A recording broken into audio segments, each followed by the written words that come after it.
Day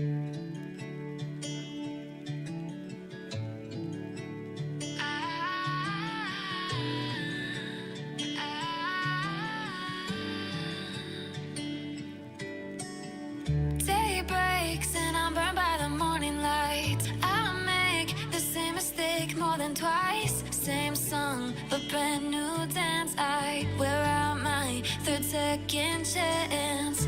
You take my breath and I can't get it back. Might be time for me to face the facts. The best me is with you, but I know I got a lot to prove. They think we're too damaged to fix, but we're just working through a little rust.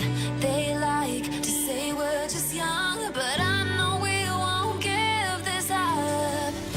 Sometimes I lose my mind, and some days it's hard to find the reason why you stay by my side. You and I break our hearts open enough just to see if we'll put them back. No matter what they try, I'll stay by your side. It's you and I.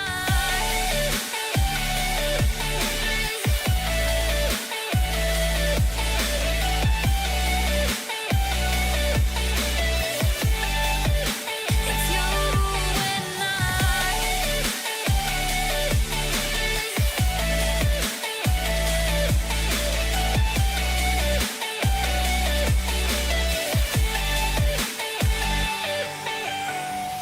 We go back and forth every time, waiting for one of us to cross the line. You got me and I got you, and we got a lot to prove. They think we're too damaged to fix, but we're just working through a little rust. They like to say we're just young, but I know we won't give this up. Sometimes I lose my mind, and some days it's hard to find the reason why you stay by my side. You and I break our hearts open enough just to see if we'll put them back. No matter what they try, I'll stay by your side. It's you and I.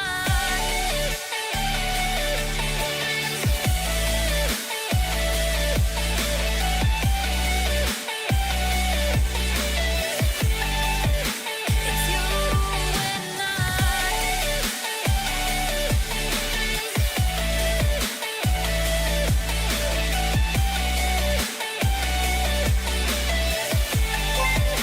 It's you and I.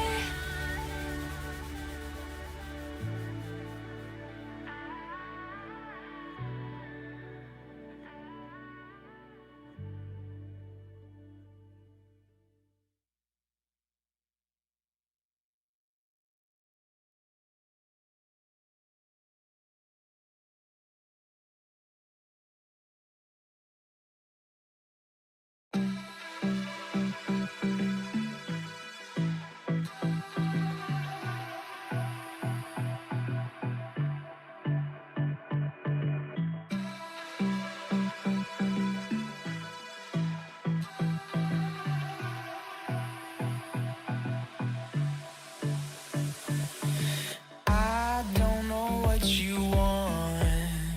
Let's have a bit of fun till I downfall. My love, if you feel like I do right now, don't say you're on the run to the other side, my love.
Let's have a bit of fun till I downfall. My love, if you feel like I do right now, don't say you're on the run to the other side. My love, you say you wanna try, but you never do. Sugar, there's a reason why we lose.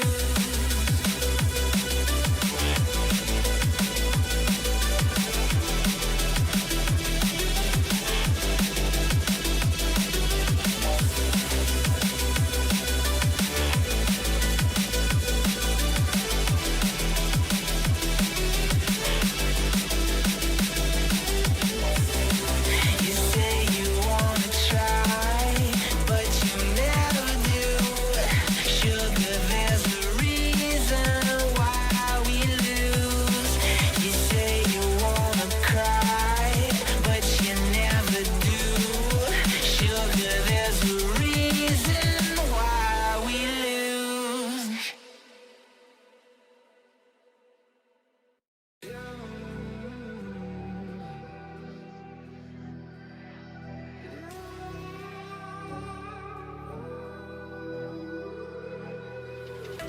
There's a distance between us.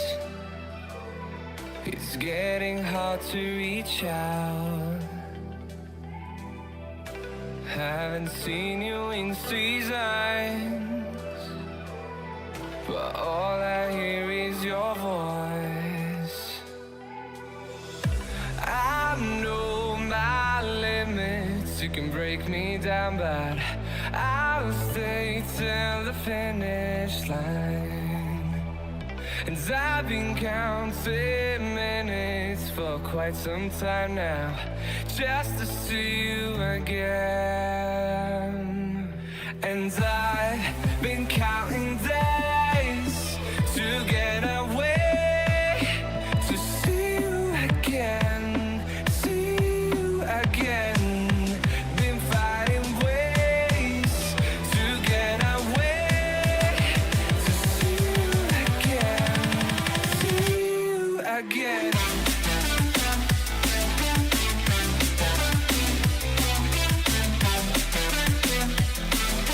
See you again.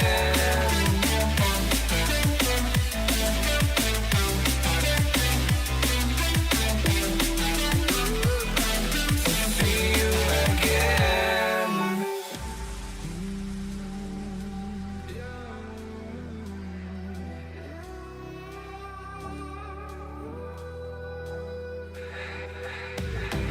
We got millions of reasons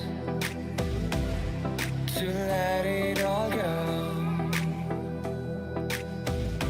Hope we're not too broken. I know I'm not always strong. And I've been counting days to get away, to see you again, see you again. Been fighting ways to get away, to see you again, see you again.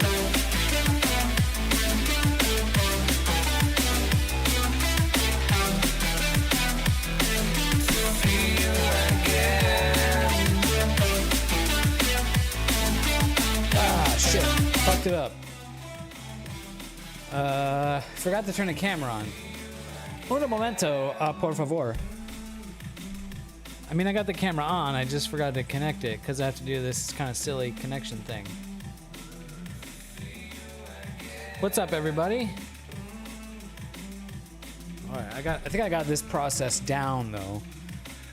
It's just a matter of Can I offer you a nice clicking all the egg in things. this trying time? And click,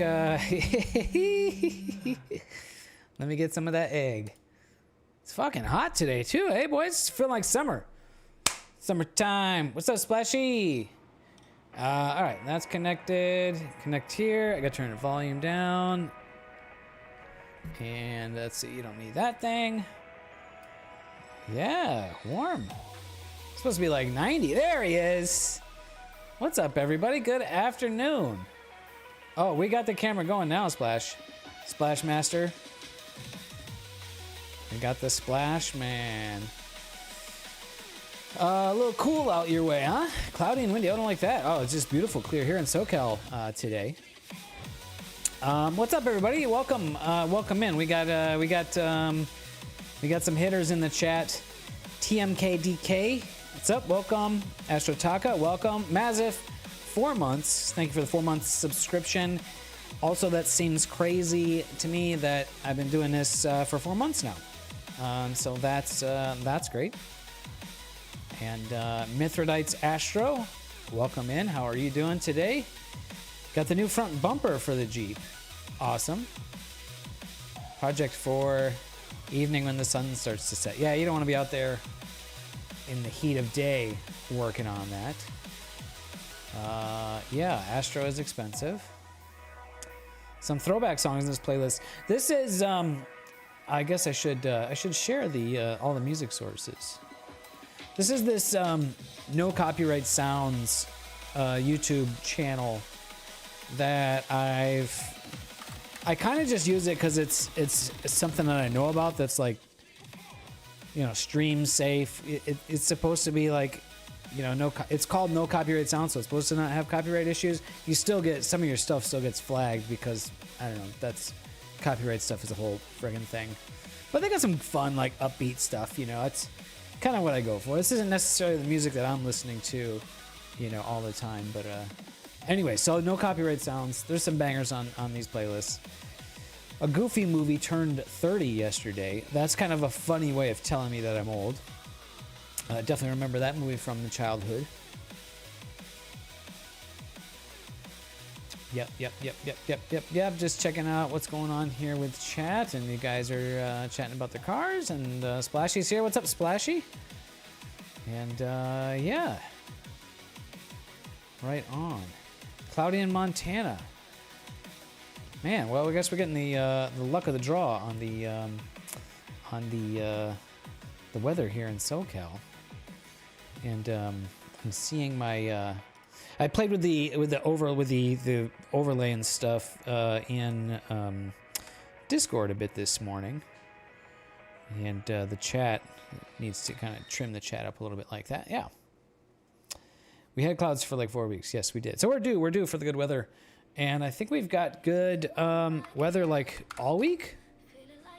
Yeah, let's see. Tonight, good. Maybe some haze, some seeing issues. Tomorrow, pretty good. Wednesday, pretty good. Thursday, I don't know. I don't get the forecast out that far. But yeah, time for some clear skies. I haven't had the telescope out yet in like a week, probably at least. So maybe we'll get it out tonight. I don't know. Probably won't stream that because we're streaming now. Also have more RGB lights going on. It's not quite enough. I think we need the RGB in the background, but there's kind of just too much ambient light, so I need to work on that. But and what's up, Tucson Liquor? Tucson Liquor? A great day for disc golf. Interesting. Are you a disc golfer? I've never disc golfed. I bet it's pretty sweet though. I bet it's pretty fun. Yeah, I feel like that's what you do if you're in the Pacific Northwest. Like that's the, you know, that's the in the evergreen trees up there and stuff in the forest. And I don't know, maybe I'm stereotyping. Of regular golf, but I've not disc golfed. But anyways, welcome everybody. Super excited today to. Yeah, well, perfect time for the question, Splashy. Dan is my friend who is a astronomer, astrophotographer, filmmaker, and we'll get a bit more about Dan's background when we get him on here. But I met Dan a little over a year ago at Grandview Campground, which is the place to go for astronomy. And so anybody you meet up there with a telescope, you know, they know what they're doing because that's the place to bring a telescope. And yeah, just started chatting with Dan and getting to know Dan and building. He is an experienced telescope builder, modifier, maker, assembler. Dan's built, I mean, as far as I know, he's built a 12.5-inch Dob, same size as mine, same similar optics, but traditional wooden style Dobsonian telescope. And Dan has built or modified several imaging Newtonian telescopes. Currently, he's working on an 8-inch. He also makes his own carbon fiber tubes, large diameter carbon tubes, which I can't.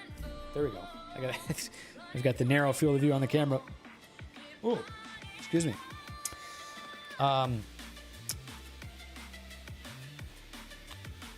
I guess what we can ask him. I don't think he restored that Dob, the 20-inch. I think he just redid the varnish, the finish. It's a wooden thing. What do you do with wood stain?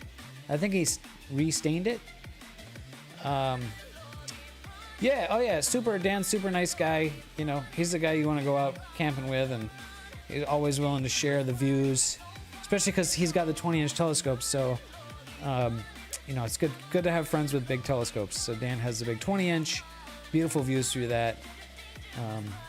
There are a few things. Cool. All right. Well, we'll ask him. Yeah, right on. Yeah, we'll talk about that. And so part of the reason, I've wanted to have Dan on the stream to just kind of chat, partially because he's just super knowledgeable about astronomy. He's one of the guys that's in our Discord that is very experienced and knowledgeable. So having Dan to chat with. So if you have any questions about astro stuff, Dan's the guy to ask. So we'll get more on Dan's background and stuff, when we have him on, and we'll take a look at some of the projects that he's working on. He's doing some really cool stuff. He's just got a little mini desktop CNC router. So it's not a full 3-axis mill. But now he can do 3-axis work with it, so that's a big game changer for him, his capabilities, and also our capabilities. Should we need help with that, we can get Dan to help with that.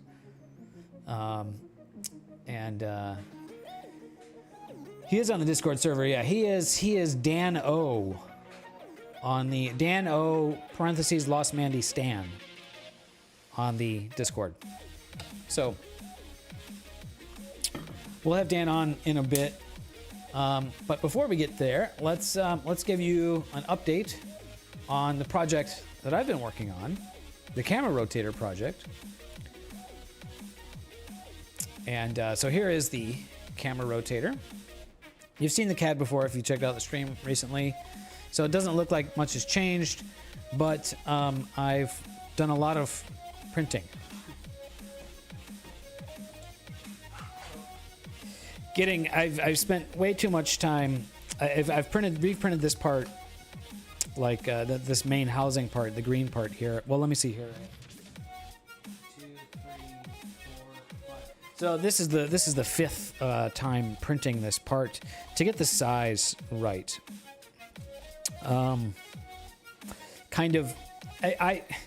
Sometimes you never get it right on the first try. I was just about to say sometimes you get it right on the first try. You never get it right on the first try because we want this bearing to fit, to be a nice press fit on here. But press fit's tough because the size has to be just right. You have to get the size dialed just right, and because if it's too tight, you can't get it on, and if it's too loose, it'll wiggle. We don't want it wiggling because that would lead to the camera wiggling in the camera rotator. So. You should use planetary gears on the TO to see if it works better. On the what? Splashy? What TO?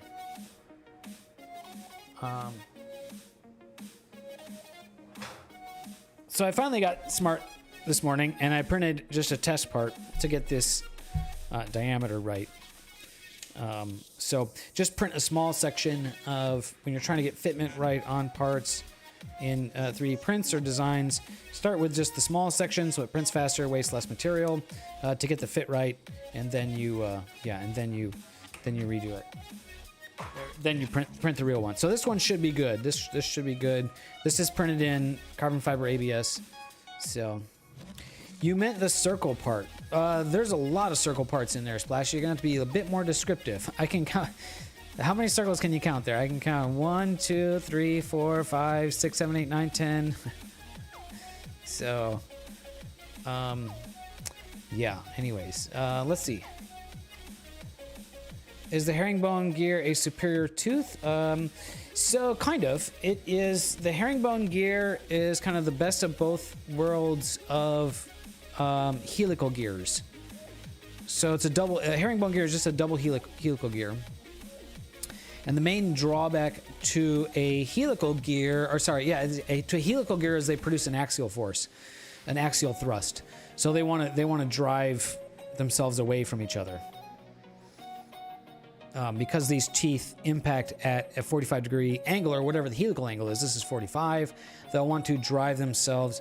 The line of action is like on a 45, so as much thrust in the direction you want, there's equally as much thrust in the axial direction that want to separate the gears, which you can overcome. Then you need thrust bearings and stuff. So the advantage of the herringbone gear is those axial forces get canceled out, and you have no axial thrust force.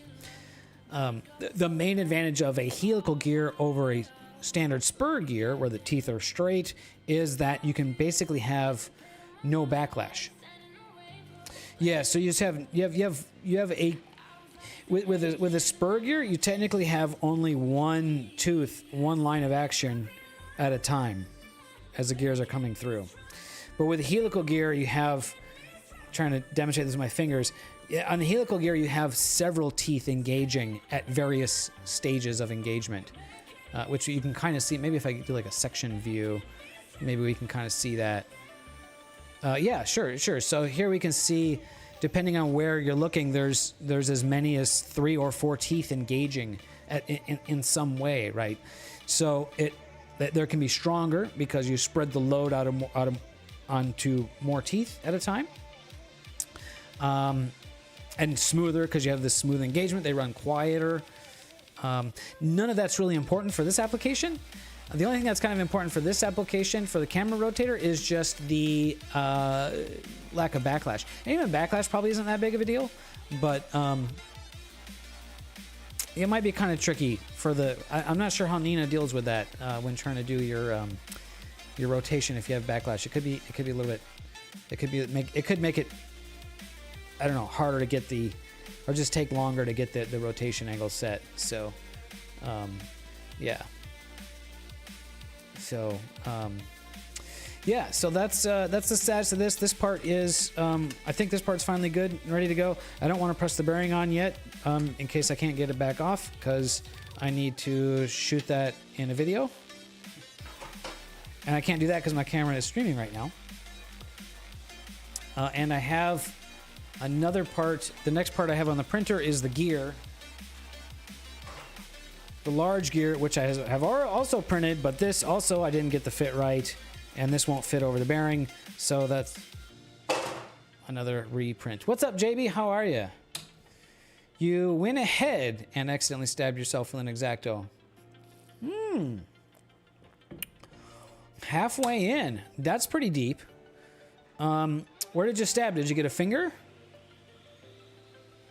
Won't stop bleeding. Yeah, that's a deep cut. That may need medical attention. You may need stitches for something like that. It is but a flesh wound, so you're probably okay there. But have you tried not doing that? I am like an X-Acto knife maniac. I am X-Acto knifing and scraping and cutting with X-Acto knives, and I pride myself on almost never cutting myself with an X-Acto knife. But I say that, and so as soon as the stream's over, I'm gonna slice the shit out of myself. So yeah, right in the thumb. Yep. Yeah. Yep. Oh, Mithrilites. Yeah, working on your little miniatures. You probably have a lot of X-Acto knifing experience. Yeah. Yeah. Yeah. Well, hopefully that doesn't become too much of a thing. So let me shoot Dan a message here and see if he's ready to pop in. Because that's all about all that I've got to say about what we've got going on here. I do have some stuff to share with you guys, which I probably have shown before on the stream. And I'll just say we are ready. Pop in the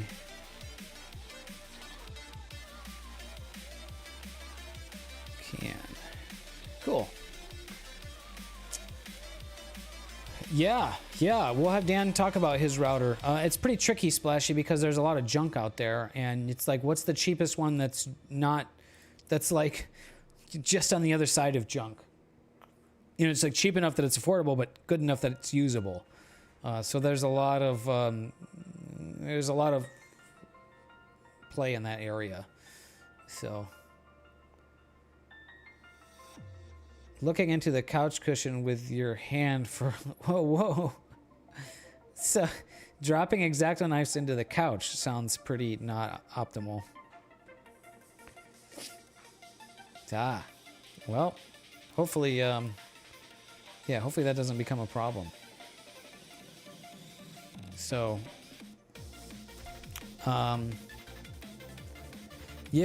so that's the camera rotator project. If this part comes out on the print, we can check on that print. Where's my print? Here it is. We're gonna look at that. So we are printing away. Carbon fiber ABS. I love printing with this material. It's generally a pretty great material to work with. So, and this has got how much time left? 2.5 hours. Almost 3 hours left. So it's a bit of time on that print, but that's okay.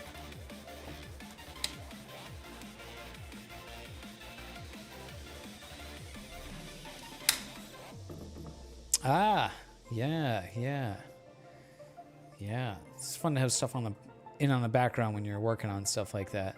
So,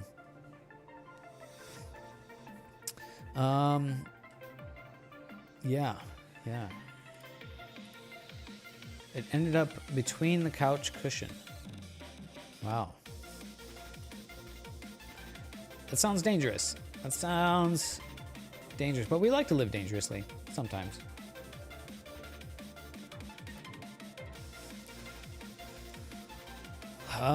Let's see, what else is going on? Oh, I went to the Griffith Observatory over the weekend. Such a cool place. Such a beautiful place to visit. I did not take any pictures. I took like one picture. Yeah, oh shoot, I can't really share these. Should have done that before. Yeah, I went and looked through their 12-inch telescope. Oh, Dan's on. All right, hold on. Hold on there, Dan. You can probably hear me.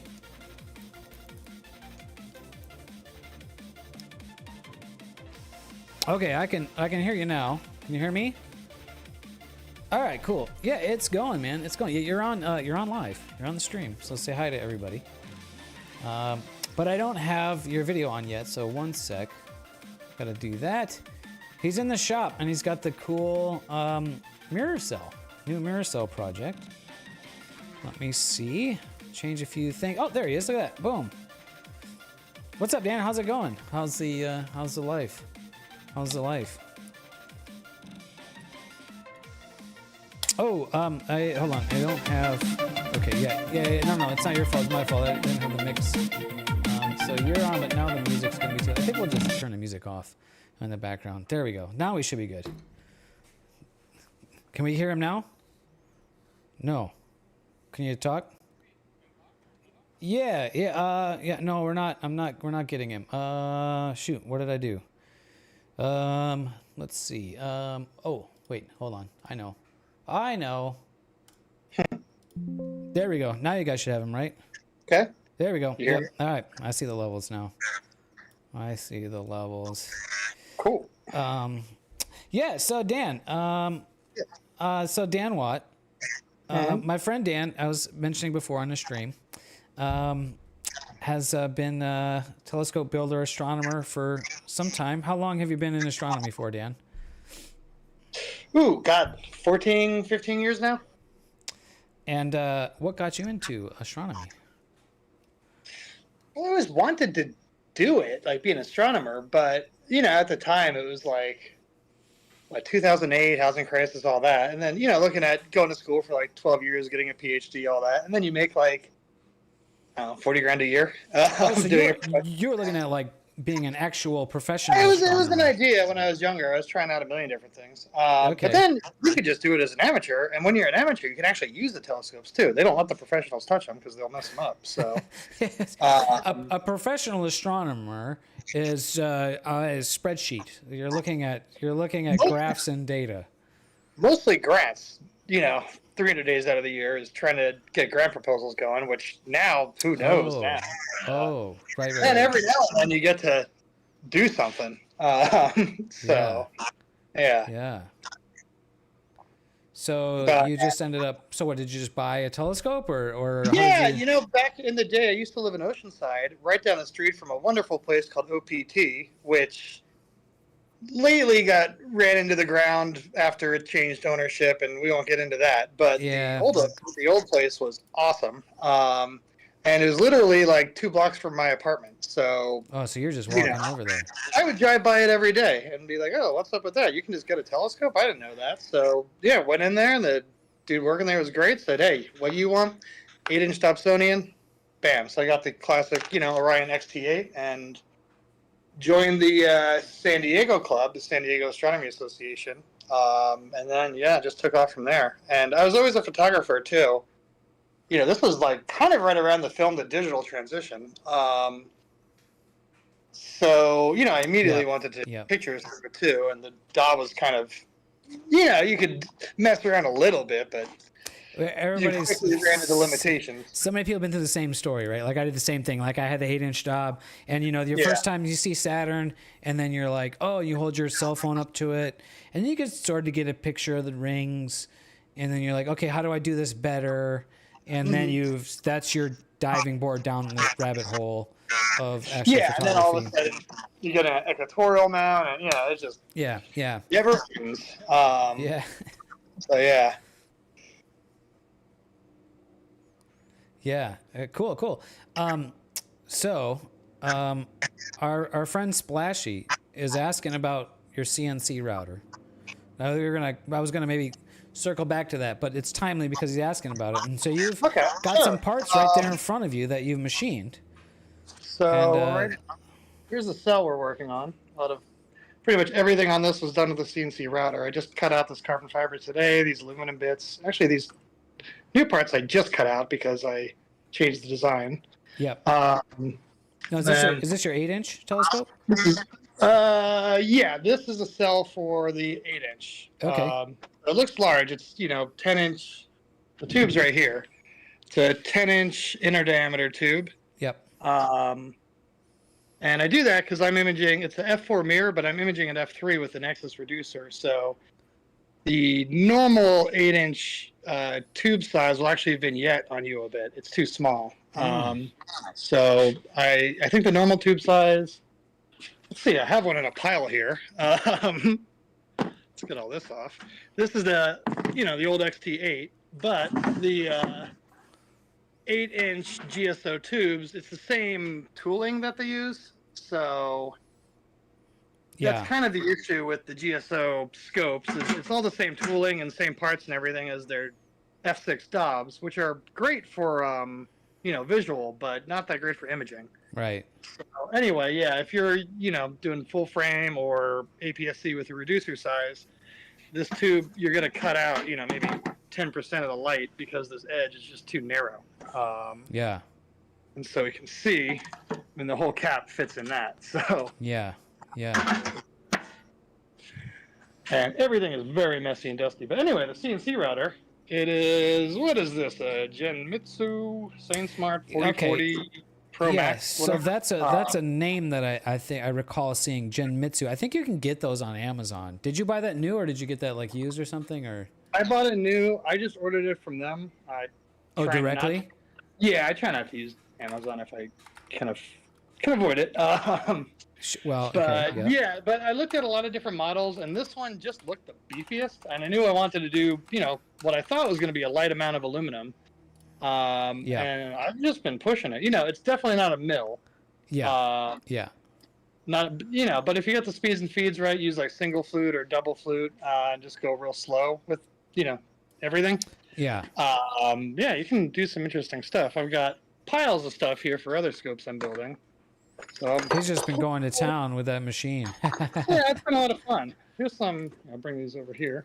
I believe it's a 3-axis, right? Right? Yeah, I can do 3-axis with Yeah. it. So especially It- like something like this. This is a. It occurs to me that you can't. Yeah, you probably don't have the stream up, so you can't see the chat. So I'm gonna probably interrupt you from time to time because I'm reading chat go from for the it. guys. So yeah, anyways, yeah, JB says he's jealous of your workshop. So yeah, I am too. Now having a garage shop is great. I'm quickly Yeah. running out of room though. So. Yeah. And we yeah. gotta pick. My wife's gotta park her car in here every night too. So. Well, so that's why your main workbench there is on wheels. You can roll it out of the way. Huh? Yeah, it goes right under Yeah. there. Everything Nice. is on Perfect. wheels and rolls out. There you go. No, it's Yeah. kind of nice because it forces me to be clean. Otherwise, I just leave crap all over the place. every You know night, what? so. I've always kind of held the opinion that within certain limitations, cleanliness is a sign of a good craftsman. If you walk into someone's shop and there's just shit piled everywhere, and if you can't find your tools, because you're not organized, you're not putting things away, then your quality of your work is probably not that great. So. So I absolutely agree, and I am a slob. So Within reason. So my mom had a. at some point you just got to be organized, otherwise you're never going to get anything done. So Yes, yeah. right. Also, our friend Jeff is in the chat. He says hi in San Diego. Oh, hey, Jeff. And How's it going, Jeff? he says he feels attacked. I imagine about the messy workplace comments. So my mom had a sign in her house in the kitchen. Like those little homemaker things that you hang up in the kitchen or whatever, and it said a home should be clean enough to be healthy, but messy enough to be happy.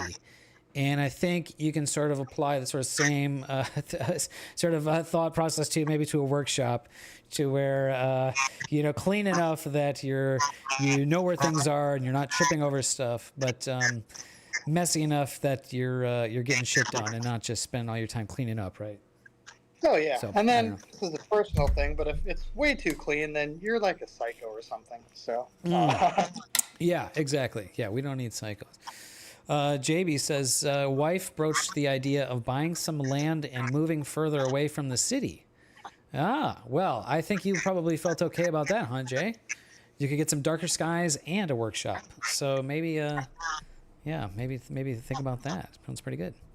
yeah, no, that is the way to So- go. Like me and my wife just literally went to Kennedy Meadows last weekend to look at some really? stuff out. Yeah, up in the Southern Sierra. So Yeah, you've been mentioning that. we'll see. Depends how this year goes. Yeah, right. Well, we don't need to get too much into that, but the CNC. So you got 3-axis on that thing, right? You got a Z-axis on that too. Yeah. So you can do a little bit of 3D shapes. So this is like a good example of that, and the kind of finish quality I can get. Maybe you can get better out of it. This is like a focuser base plate adapter. Yeah. So Yep. it's cutting this out. You can kind of see the marks from where the Sure. ball mill goes around.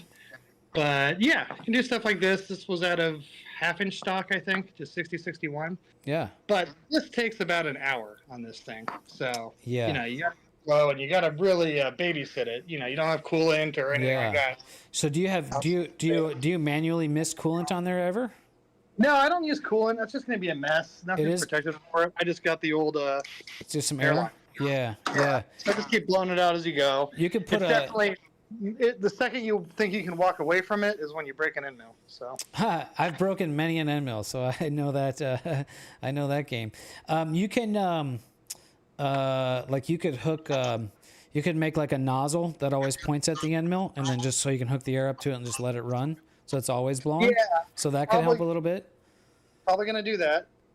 One other really fun thing that happens is it has kind of unprotected. I don't know if you can see. Let me try to get the camera here. Where is it? Down in there, there's little PCBs with the end stop switches. Yeah. Okay, I can see that. Yeah. Is not very well protected. So if I get Oh. enough chips land on the PCB, it will think, "Oh, I'm home now. I'm going to do some crazy stuff." So Yeah. So. I might just Yeah. get in there and cover the PCB in hot glue or something. I don't know. Yeah, you could pot it like that. Yeah, or you need Like, a it's made for wood and other stuff. It's yeah, right. sturdy and like hardwood. It's sturdy enough to kind of do aluminum, but Well, you're cutting aluminum I'm parts with it, eventually so gonna I'm eventually gonna break it doing this, and that's fine. I'll just fix it. So yeah, exactly. Just yeah. But yeah, when it comes to breaking end mills, it has to do with one of the biggest things is chip evacuation. If you're milling a slot and the chips start to build up in the slot, then that can break the end mill. And then and then the other thing with aluminum is aluminum has a really low melting temperature as far as metals go. So the friction from the cutting can start to melt the chips, and then the end mills start to gum up with soft, gooey aluminum, which you've probably experienced. Oh yeah, no, it kind of welds itself in there while it's running. And Yeah. it's very upset when that happens. Right, So. and then so those are the things where like coolant can help, because coolant can help not only with obviously keeping it cool, but also evacuating the chips. So Yeah, if you have a pressurized coolant, then it's just Yeah. blast them right away. yeah, but of course that makes a huge mess, and the coolant is disgusting and stinky and sticky, and it gets all in your clothes and everything. And Yeah, and that's really more proper mill territory. If I'm going to do that, yeah. It's so like this is great for prototyping and babysitting, but if I need actual, like a run of parts done, then I'm going to farm it out. Just send that out. Yeah, for sure. Yeah, no doubt. Yeah, so cool. So that's the do you remember which model that is? The Ginseng 4040 Pro Max. 44. Let's see. I see 4030s on there. Oh yeah. 4040. That's Yeah. just a 40. Oh, they kind of have a range. 40, Yeah. 30? Again, this one seemed Oh, here you go. here. 4040 Pro Max. Ah, cool. Right on. Yeah. Yeah. Oh, here you go. Yeah. But yeah, that one, just the linear bearings on the top and everything, it just felt the stoutest out of all the different designs I saw. Yeah. So yeah, for that one. Yeah. So that thing's like $850. Yeah, that's about right. I mean, for what you can do with that, that's pretty great, honestly. So. Oh yeah, no, I'm kind of blown away. It's Yeah. a game changer. Yeah. Right on. Yeah. Because before I would do everything manually with a router. Like I would make which is also great. Let me find one. But here's like a mirror cell template right here. So I would have all my measurements and everything, and then have like the hole marks there, and have like a sheet of carbon fiber under it, and I'd drill everything out with that. Yep. So a lot of middle school geometry to inscribe the triangle and the circle and blah blah blah. Yeah. So I do that, then just a regular trim router with a compass attachment. So Yeah. this and this guy here, put it in, and then you can, if you see that, you can put a pin in any of these holes for your diameter. There you go. Yeah, you can make very, very accurate circles that way. But Yeah, it's cool. still a thing. Now the CNC, I can just, it's not as easy as hit go and walk away, but it's Right. just more accurate and more repeatable than I'm You going to be. have to have the tooling. Let's let's pause real quick. I'm gonna hide Dan's video, and I'm gonna show your video of the your zoom into the Orion Nebula that you put together last year. Oh yeah. We talked about this. I think I showed this on the stream before, but I want you guys to see this because we're trying to establish Dan as an expert, and so I think this video really helps to do that. So let me see, where is that? Why is that there? Wait, no, I had it. There we go. Okay, all right. So we're watching your video now. Cool. Well, maybe if Astrobin will load it. It's trying. Should also be on YouTube too. I'll send you a link. Yeah, let me just refresh the page here. I had it playing earlier. Here we go. Oh, actually, that full screen kind of probably looks better like that.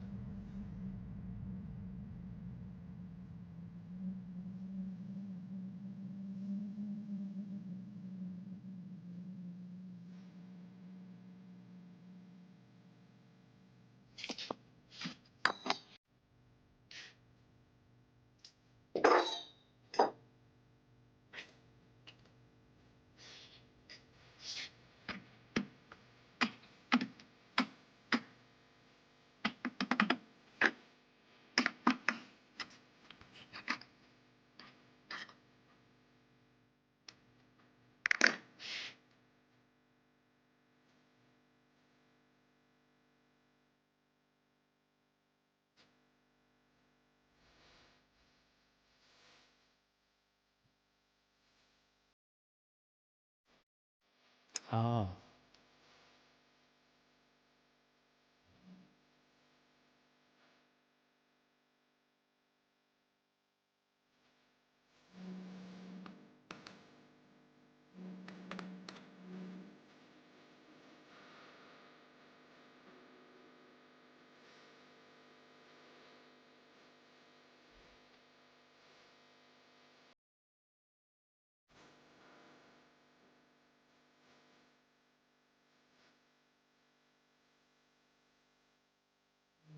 It's perfect detail in the core. Yeah, you saw that, Taka.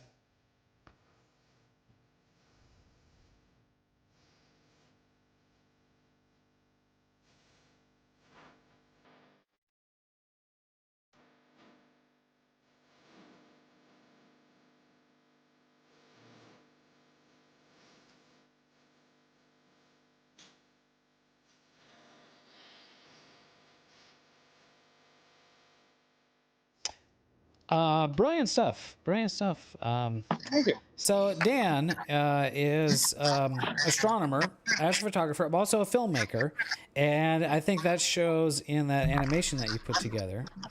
So Yeah. maybe share kind of your thought process on, how you approach something like that. Yeah, I mean, it came from mostly just a different way to capture M42 because and it's fine. Everyone gets their picture of it, but it's just like they're all very good, but I haven't seen anything new in a while, right? The only thing and I've new is always- going to come from the James Webb Space Telescope. Yeah, So and I thought it was really cool because it's one of the you can see it naked eye, so yeah, it's a little fuzzy patch, but it's something. And I thought it'd be really cool to figure out a way to like capture the scale of that.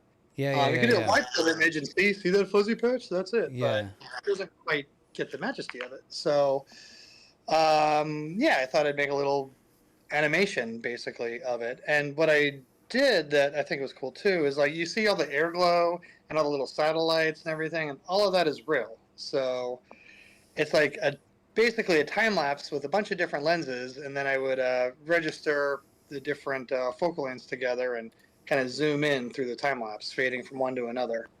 Yeah. So I think that with filmmaking, it's kind of all about the sort of little details, right? It's about things that you don't really notice when you're watching movies. Like you can probably explain this better. Yeah, but like if you want it to feel real, then try to just be aware of all the real things happening, right? And if you're doing visual astronomy, you notice, hey, there's a lot of satellites all the time. Or what's an analogy from like a TV show that are like details that you would add in as a filmmaker that you might not think about or you don't really notice consciously when you're watching the show or the movie, but are there, right? Well, even like when we, I don't build sets. I'm a cinematographer, so I'm in charge of camera and lighting. But I work with production designers and art department and stuff. And when they're building a set, and it's someone's house they lived in for 20 years, you don't make it so the house is, all brand new. And fresh paint on the walls. And yeah, you got to paint over an outlet, little things like that to make it feel real and lived in. And it's just being aware of, what's actually out there. So like with this, I've noticed things like in like a lot of it in film production is sound design. oh, And, absolutely. Like that's a lot of the stuff that you don't like consciously hear, but like if it's not there, it seems wrong, right? So like, absolutely. which is it's like some of it's kind of cliche and funny because it's not real at all, but like we just associate it so much. Things like every time in the movies when somebody pulls up a gun, they just lift the gun up and it makes the cocking sound, the Oh yeah. or yeah, like yeah. a sword, like it always makes like a swing sound. Like that's not. Or like a computer, every operating system in a movie ever goes beep boop beep beep beep when it's but like if you made a movie without those sounds, like it would look weird when you were watching it. It's just empty and dead. Like there's Yeah. the sound people, like the sound designers, will have whole libraries of 1,000 different files of a fork hitting a plate in different ways. Yeah. It gets pretty insane. And and you can have a excellent movie with great sound and a bad picture. but you really can't have it the other way. Like you would listen Sure. to a podcast, an audiobook, but you're not going to watch a TV show on mute. It just sucks. So for storytelling, audio is a lot There more was people immersive. back in like 1920 that would fight you on that. Wasn't that like a big conflict when they started having audio in movies? Talkies, yeah. Yeah, the talkies, right? They still had like an orchestra score and all that's that. true, yeah, yeah, right. that was nothing. Right. They still had sound. They just didn't have. Yeah. Yeah. Right. Okay. Never mind. I withdraw that point. So, but then, yeah. So the details in here, like the satellite trails and stuff. Normally in astrophotography, you're like, oh, that kills my image, and you're like subtracting that stuff out. But you're like, no, keep it in. But like it's cool, and from doing visual, especially looking at Orion, that's right around zero declination. So all the geostationary satellites are going right through it. Yeah. And so it's just from noticing that, like, from doing visual, I know, hey, there's a lot of satellites going on. I'm going to make sure I capture this in a way where I'll get those. Or like the air glow, right? If you're in a really dark site, you'll notice when you take a long exposure, wide field, like, hey, there's going to be a lot more green around the edges or closer to the horizon. And that's not necessarily aurora, but it's a similar effect called air glow. And some nights the air glow is much stronger than others. You can be in extremely dark skies, but if the air glow is strong, it's like almost the same as being in Bortle 4. And when it's really strong, you can almost feel it visually, like a little flicker to it. And it will actually kind of come in waves. Like, captured a bit of that, like the actual air glow when I was taking the images. Of, Yeah, like, there's kind of turns kind and of it's green. just from like green to red, and which is all really, really cool. Yeah. So, Yeah. And I think I got a little haze at one point, and I just left it in there because it was cool. So. Jimmy the Chicken, what's up, brother? Jimmy says, "Hey, I know that guy." Oh fuck. Uh-oh. Sorry, I don't know if I can curse, but Jimmy's here. No, that's right. We're allowed one F-bomb on Twitch. Oh, great. It turns okay, out. cool. So you've used it Oh, up this- for the day. So All well, on Twitch and YouTube, I dual stream to Twitch and YouTube because I have a lot of. Twitch is way better for live streaming, but I have a lot of audience on YouTube, so I like to try to support both platforms. But anyways, so yeah, cool. So and yeah, you mentioned too about this thing like trying to visualize the scale of it.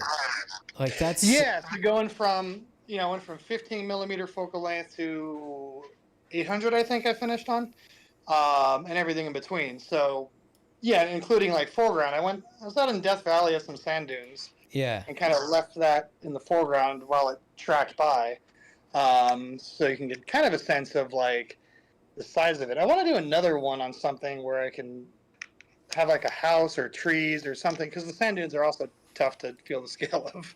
Yeah, But, right. Yeah. That's the M31. Plus, I mean, we don't like sand. It's coarse and it gets everywhere. But That was a meme joke. I see. It's nice land. I would suggest the Andromeda Galaxy. Yeah, I've thought about that too. That's the obvious one to go for, so I'll probably do that. But yeah, it takes a lot of planning because it's like, go 15 millimeter, 21, 28. Then I went to 55, 85, 135, 180, 300, 450, 600, 800. And each of those took at least one full night just on that focal length, if not 2 nights. Yeah. In order to get enough time. If I'm doing 30-second exposures, I need like, if I want 10 seconds at 24 frames per second, I need like, I can't do the math, but like... I don't do math in my head. Don't worry about it. 240 exposures. Say a lot. Or whatever. Yeah. So, and some nights were just crappy, so I'd have to, gotta get the 85 again for a full night. Right. I got really, really sick of Orion. It's like I think it was like 3 or 4 months of just imaging Orion every time I went out for the new moon. It's like eating cheeseburgers every day for lunch. Yeah, which sounds like heaven, but No, not every day. Not every day. Too much of a good thing. yeah. But yeah, I love the idea of trying to visualize the scale of things. It's like, because I remember like my kind of early days of like being curious about astronomy and seeing like Hubble Space Telescope photos. you know, it's like, wow, that's really cool, that's really beautiful, but like where is it? How is it? Like there's no scale in my brain to like you know, they could say like, oh, see that, like, so like the pillars of creation, like that pillar's 4 light years long, like, okay, Yeah, I mean, that doesn't really mean anything. So I can kind of visualize like a mile, and then exactly. that's it. But then like also like, where is that relative to us? Is that like in our galaxy? Is it like in the solar system? Is it like, you know what I mean? So Yeah. and I mean, learning about astronomy, this is kind of some more, I don't know, meta commentary or something, but learning about astronomy kind of just like empowers you to sort of know your place, know our place in the universe, right? And so yeah, when I see the Orion Nebula now, it's like I know where it is, and I know that it's in our galaxy, and then it's in like the spiral arm that's closest to us of our galaxy, and I know what that's made of and what's going on in there, and I know where it is in the night sky, and you know, so yeah, so having a tool like this that zooms in, and especially on a part of the night sky that's so familiar, like probably a lot of people can identify Orion. Yes. Yeah, so you So- see, you know, Betelgeuse and Rigel and the Orion's Yeah. belt. You kind of know, hey, I've seen that before too. And you can see that even in the worst light pollution, that's like the one constellation you can see. Oh, absolutely. And it's one of the only constellations that looks like what it's supposed to. So Yeah, it's great. yeah, right. Yeah, so that's really great. Yeah, look forward to more of that. But Yeah. So yeah, that. Jimmy the that's Chicken is on the plane back from Neef at the moment. Oh, cool, man. Oh, All right, Cool. right on. yeah, I gotta do that one of these years. 'Cause it seems interesting. I would definitely be down to check it out. I don't know if I need to go that far. We used to have something here, the Riverside Telescope Makers Conference, that was up in Oh. Big Bear every Labor Day, I think. Oh, And so it was even bigger than NEAF. It was like the big one, especially because most of the companies, well, were here. Now it's all over the place, but yeah. most of Southern California. Yeah. So they'd sit up there along with amateur telescope makers too, showing off stuff. So like we would fit right in up there. That would've Oh, been okay. great. Yeah, no, that'd be Yeah, cool. I think it kind of fell apart and just shut down like a little over a decade ago, I think. So Yeah, in-person conference stuff like that is definitely one of the victims of the online era, where it's a lot of conference type things are, you know, have gone away. Yeah. And you know, some of it, I don't know if you've ever done the conference thing, especially like worked one, then you probably don't feel too bad about that. Because I did. Have you ever been to NAB? no, like there's a bunch of film ones too, and like Yeah. Cinegear I've is the one gone in Hollywood. yeah, I went to Cinegear once, and it's like cool, but it's also like, man, it's my day off. I'm just looking at work stuff. Like Yeah, exactly, right. Yeah, so you don't want to. Yeah, yeah, yeah. Back when I had my company, we did. You know, I worked like a booth at NAB for a few years, and like, man, that's a freaking grind, dude. Like all day long on your feet talking to people, and like, especially in Vegas, because then you're going out drinking all night. You know, so it's just like, yeah, and then you it's just, like the oh, worst. God. Yeah, Yeah, no thanks. I'm way too old for that now. Yeah. So cool, Jimmy. What you got any intel for us on new stuff coming out? There was some stuff I saw, but ZWO's got a wireless focus motor. Did you see that, Dan? A wireless focus motor. Yeah, it's wireless, Bluetooth, and it's got a battery built in. Interesting. So I guess that'd be nice on like a visual scope or something, right? So you don't have to run power to it, and you can just have the controller in your pocket or whatever. Then. I didn't think about that. It's got buttons right on it too, actually, so you can just change the focus right on the face of it. Huh. Yeah, it's just marketed towards their astrophotography gear, like everything else. Yeah. Well, so- I don't know. I don't think I'd ever trust Bluetooth to do autofocus runs while I'm asleep. So, but for visual, like if I had that on the end of the knob, that'd be great. Because now I don't have to worry about power or something to it. You just slap it on. yeah, maybe that's interesting. Yeah, maybe that's a better application. There's the guys who were kind of debating it in the Discord there, and I'm like, I just one fewer cable to run. Maybe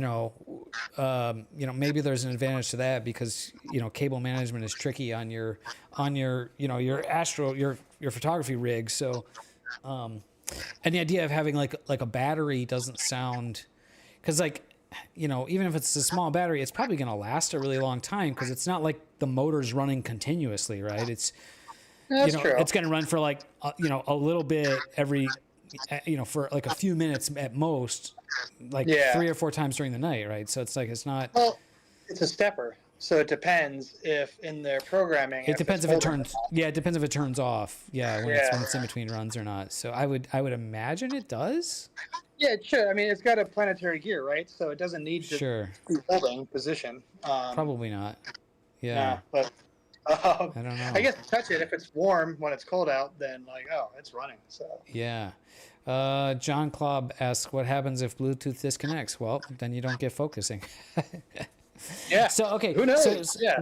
what happens if Bluetooth disconnects while capturing? Well, you're not constantly focusing when you're capturing, right? It's only, so even if it like drops the connection intermittently, it only has to like the drop has to line up when the time that you're doing the autofocus, which inevitably from night to night, that's going to happen one time or another. But yeah, I will say though, I do multiple autofocus runs a night automatically. I'll have it go with, you know, as the temperature drops, you want to run autofocus, or you know, if I flew to a new target, different part of the sky, that's Newtonian, things move standard. around. So you'll want to run focus again. So, I mean, you'll probably be okay as long as you're already in focus and you don't drop like 70 degrees in one night. But I don't know.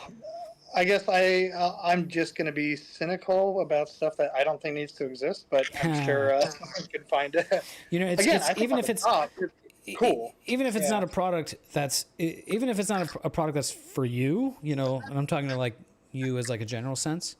Yeah, yeah. Like even if it's not a product for you, like, you know, it's cool that they're doing new things, and the sign of that's a sign of a good healthy market is when companies are investing in making new products. So even if it doesn't appeal to you, it could totally appeal to somebody, and you know, that's how companies make money and exist and live. So you know, have to make new stuff. So yeah, I don't know. That came up, and yeah, I don't know if it's something that I would want either, but yeah, I don't know. So. Yeah, no, I can see it. Also, if you do electronic assisted astronomy, like the night vision or whatever, especially if you're doing like hooking up to the projector or doing a live stream or something, I could see that kind of coming in handy too. Just have a little hand control. Yeah. Hit a button from the comfort of your couch or whatever. Yeah. Yeah. But I don't know. Anyways, not all that interesting. So, yeah, Jimmy the Chicken asks, Dan, have you spoken about your carbon fiber CTE tests you ran? Did you run some CTE tests on carbon fiber parts? I did, yeah. So I made a strip of carbon fiber that was about like 41, like a little over a meter long, and then cut a strip of 1/8 inch aluminum, just 6061, to exactly the same length. You know, sanded them down, grinded them down, so they're the same. Put them both in the freezer and got like a 70 Fahrenheit temperature delta between the two. And the aluminum visibly shrank, and you measure it, it's about 1 millimeter. I'm not doing the most scientific test, but I just wanted to make sure that, specifically the way I do my carbon fiber layups, that, hey, this is actually worth it. Yeah. So for the... Just to interrupt, different CTEs. Just to interrupt you for a second, if for those that may not be aware, CTE stands for coefficient of thermal expansion, which is materials expand with temperature, right? So, and conversely, they contract when they get colder. So your telescope tube, you know, if it's 1 meter long, and then you put it outside in the wintertime, it gets really cold, it's going to shrink. And by how much? So carbon fiber is notable for having one of the lowest coefficients of thermal expansion from like almost any materials, superior to aluminum for sure. And so you just did a test, and you, on your own test, verified that your carbon layup shrunk less than the aluminum one. Yeah, and yeah, it was mostly because different resins will have different CTEs. So I want to just make sure the combination I was doing was worth it, and it was. So okay, yeah, glad I did that. I can post some images to the Discord so people get a sense. Were you able to measure any change in length from the carbon fiber Yeah, part? a millimeter Okay, on the aluminum. Oh no, the aluminum was a millimeter difference. Yeah, the aluminum shrank by a millimeter. The carbon feels like it didn't shrink, but I don't have another meter reference stick that's very exact to compare it to. Yeah. So I could assume things, but without knowing for sure, I'm not going to make any claims to that.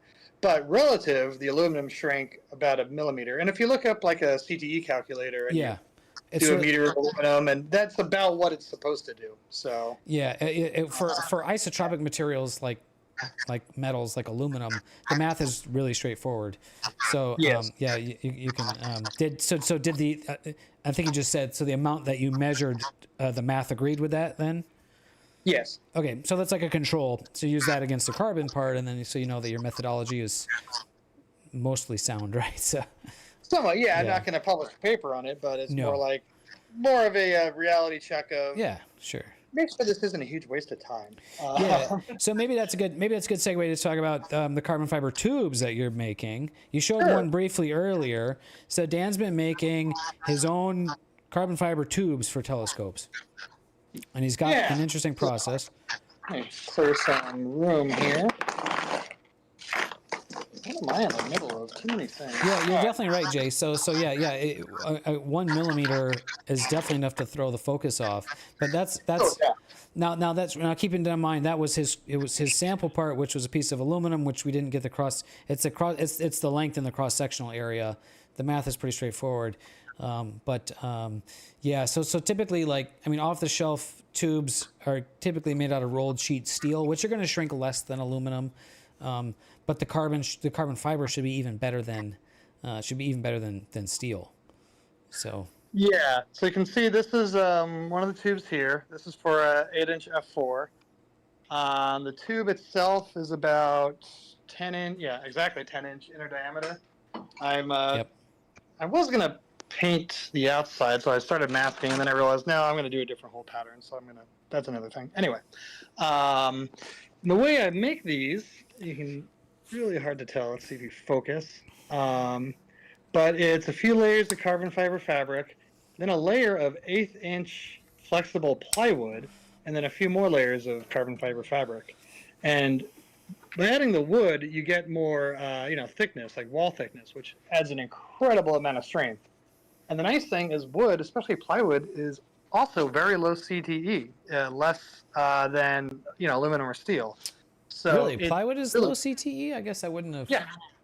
I guess I never considered wood in that regard, but okay. Yeah, wood is awesome. So the key is, anytime you have any holes cut or whatever, I gotta seal everything with epoxy because if the wood gets wet or absorbs moisture, it could swell. That's but as the long as it's downside of all wood, but yeah. But as far as making it thicker, it works really well, and I like it better than. Well, first it's cheap, like an 8x4 sheet of it's like $30. Sure. And second, since it's relatively stiff, drilling holes and mounting hardware, you don't get anything collapsing. So there's a lot of different. It's good. Good wood is generally pretty good in compression. So. Yeah, and there's a lot of like closed cell foams and different sandwich materials out there that are very, very pricey, but will also collapse. So you have to have like metal bushings every time you have a hole in it. Right. So I can just avoid all that. I'm not really obsessed with saving weight. It's more of not having any thermal expansion and incredible amount of stiffness. Sure. So if we, I'm gonna hide Dan's video for a second, and I'll just show you guys some. These are typical composite laminate sandwich structures. So Dan's tubes are similar to this in cross section, except he's using solid wood instead of. So typically you'll use like a foam or this honeycomb stuff, and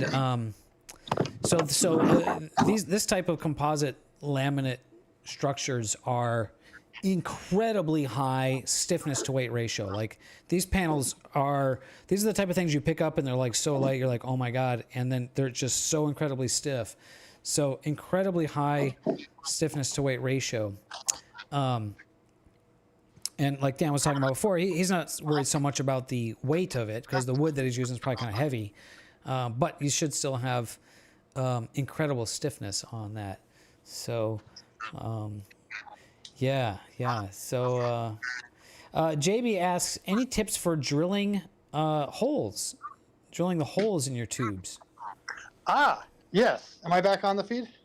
You are, yeah. Yeah, we got you Okay. back now. So, this is what I made. It's just a wood box, basically. That's the same outer. This is the same. The idea of this is the same as the OD and the tube, and now everything's square. So I would. So you got a drilling. So you got a drilling box fixture. Like a template, yeah. Template So fixture, yeah. You can grab the tube and you can kind of. Let me set the phone up for a second. It's hard to do with one hand. But yeah, that can drop right in there. Look at that. Be flush on all sides, and then I can mark out and drill everything nice and square. Yeah. Right.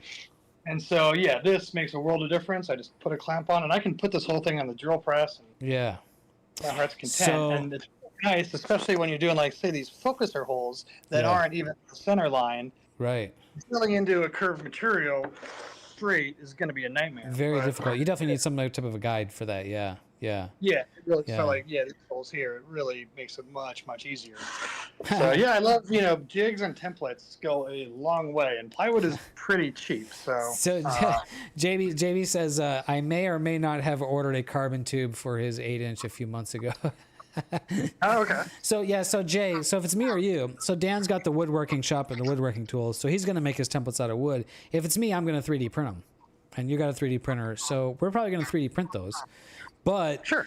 But I mean, being able to make this whole large box like this means well, it's just a couple different ways of working the problem, but yeah, I definitely use the tools that you have. That's really great. So, but what about so another thing about when you're drilling composites is drilling carbon fiber laminates is the material tends to fray, especially on the inside of the tube when you drill through. When the drill breaks through, the hole tends to just shred and tear apart. So do you have a strategy for dealing with that? So I find masonry bits are really nice. Okay. So they'd be like these here. You can see the head on them. It does more of a come on, focus. There it is. That looks like it has a pretty shallow drill angle.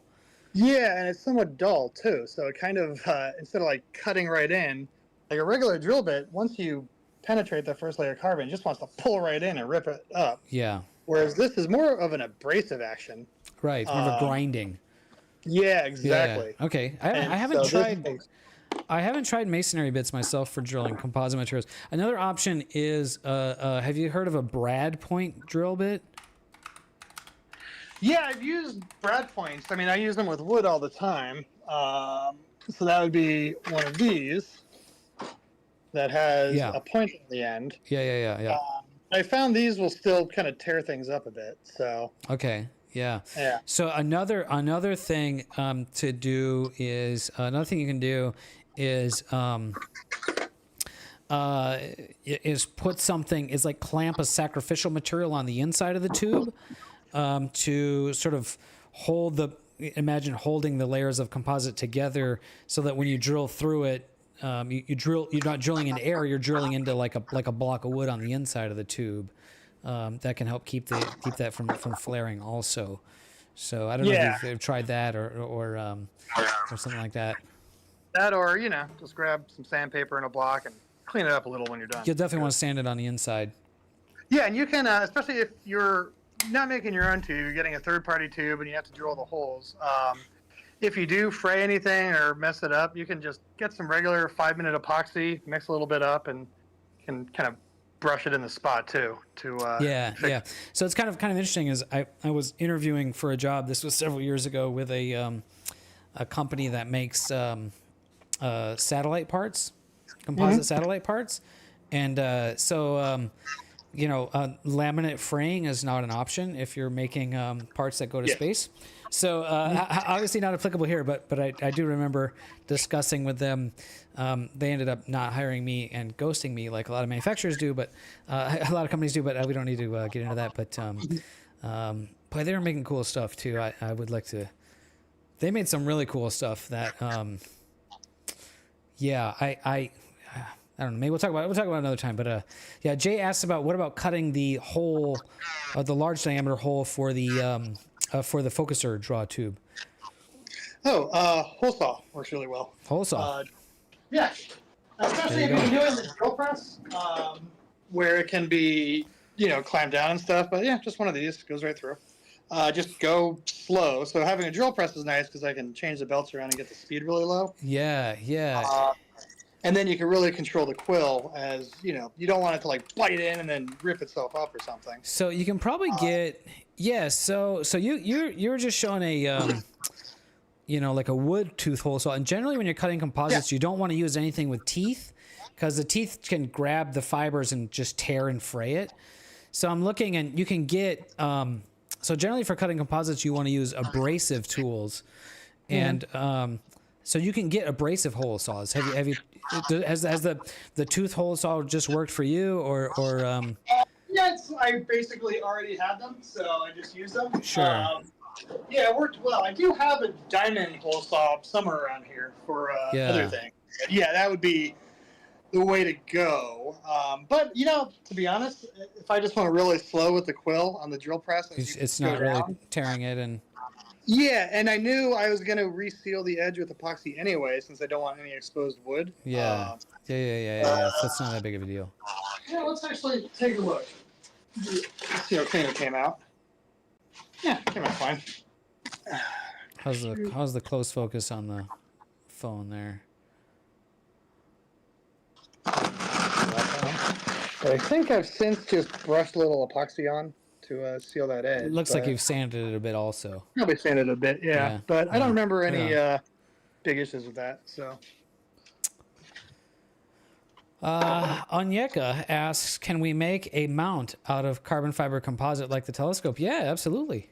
That would be, I mean, my mount uses carbon fiber tubes for the structure. So, you definitely can make a mount, and that would be, so, if you consider, carbon fibers, pound for pound going to be stiffer than aluminum. So if you can think of like a machined aluminum mount, but made out of carbon fiber, even stiffer, and then you don't have, you're not going to have, have much higher CTE. So carbon fiber would be a great material to make a telescope mount out of.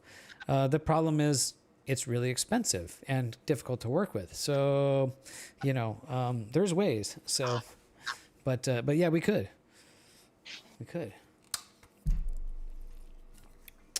John Klopp's asking, do you flock the tube?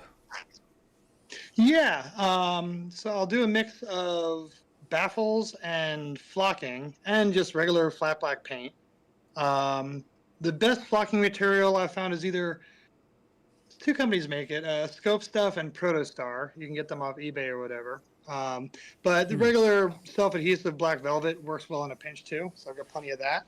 Yeah. If you ever use the self-adhesive black velvet, the self-adhesive isn't that self-adhesive, so it helps to have a can of like 3M spray adhesive alongside.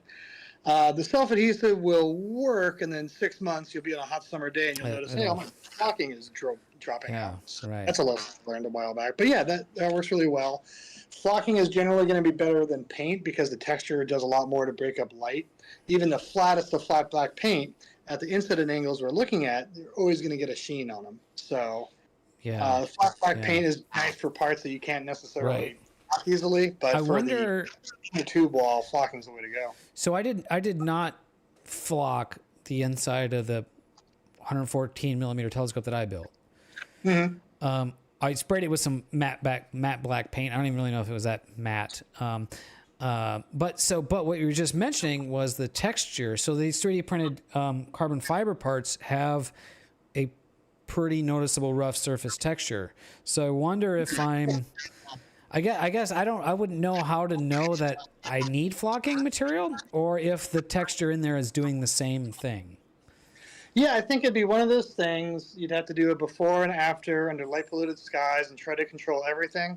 And then even then, you probably won't be able to tell much of a difference. Yeah. But I think more of a being completist or whatever. Sure. And I think the main reason that I didn't want to use flocking material was exactly what you were describing with the adhesive starting to fail at some point and coming off, and then it never wants to stay on. You stick it back and it falls off or something, and I didn't want to end up in that situation. So Yeah, that's why, kind of the Yeah. Super 70 Yep. for 3M, or the 90s even better. But Yeah. Just throw some of that on there, and you got nothing to worry about. What's up, Star Traveler? How are you doing? Glad to have Star Traveler here. JB says he flocked his with the adhesive velvet stuff. Keep an eye on it in the summer. All right. So I don't know. I could definitely get hot up there.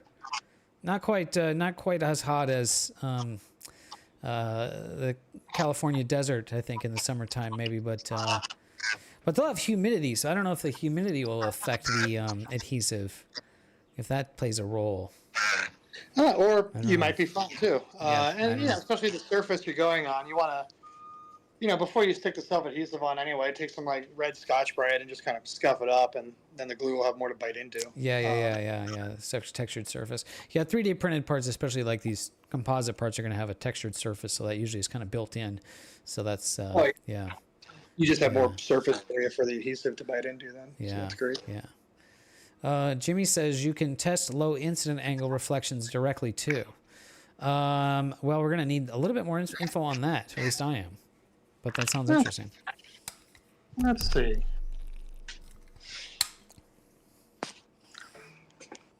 I mean, just take any. Let's see if I have something that's supposed to be flat lying around. You just mean look at it at like a really shallow angle? I mean, you can just demonstrate it really quickly, even with something really flat black. These are some. This is an old prototype spider. Good flat black paint, but if we look at it to the light, that gets real sure, quick. Right. Okay, so it's shiny, at that angle, right? Yeah. Yeah, because it's relatively smooth too. So. Yeah. And even like the flattest of flat black, all that Musal black or black 3.0 or whatever, it's all gonna do that because it's still smooth. So. Yeah. Cool. Right on. So let's transition. Okay. So I've been wanting to build a bigger telescope. Kind of what I wanted to talk about with Dan and with you guys on the stream is like what what are the things that we're looking for and we're trying to, what are some of the details we're looking for that make an imaging telescope or an imaging Newtonian specifically, what takes them from, the budget off the shelf thing to like what's it take to make a really good imaging Newtonian,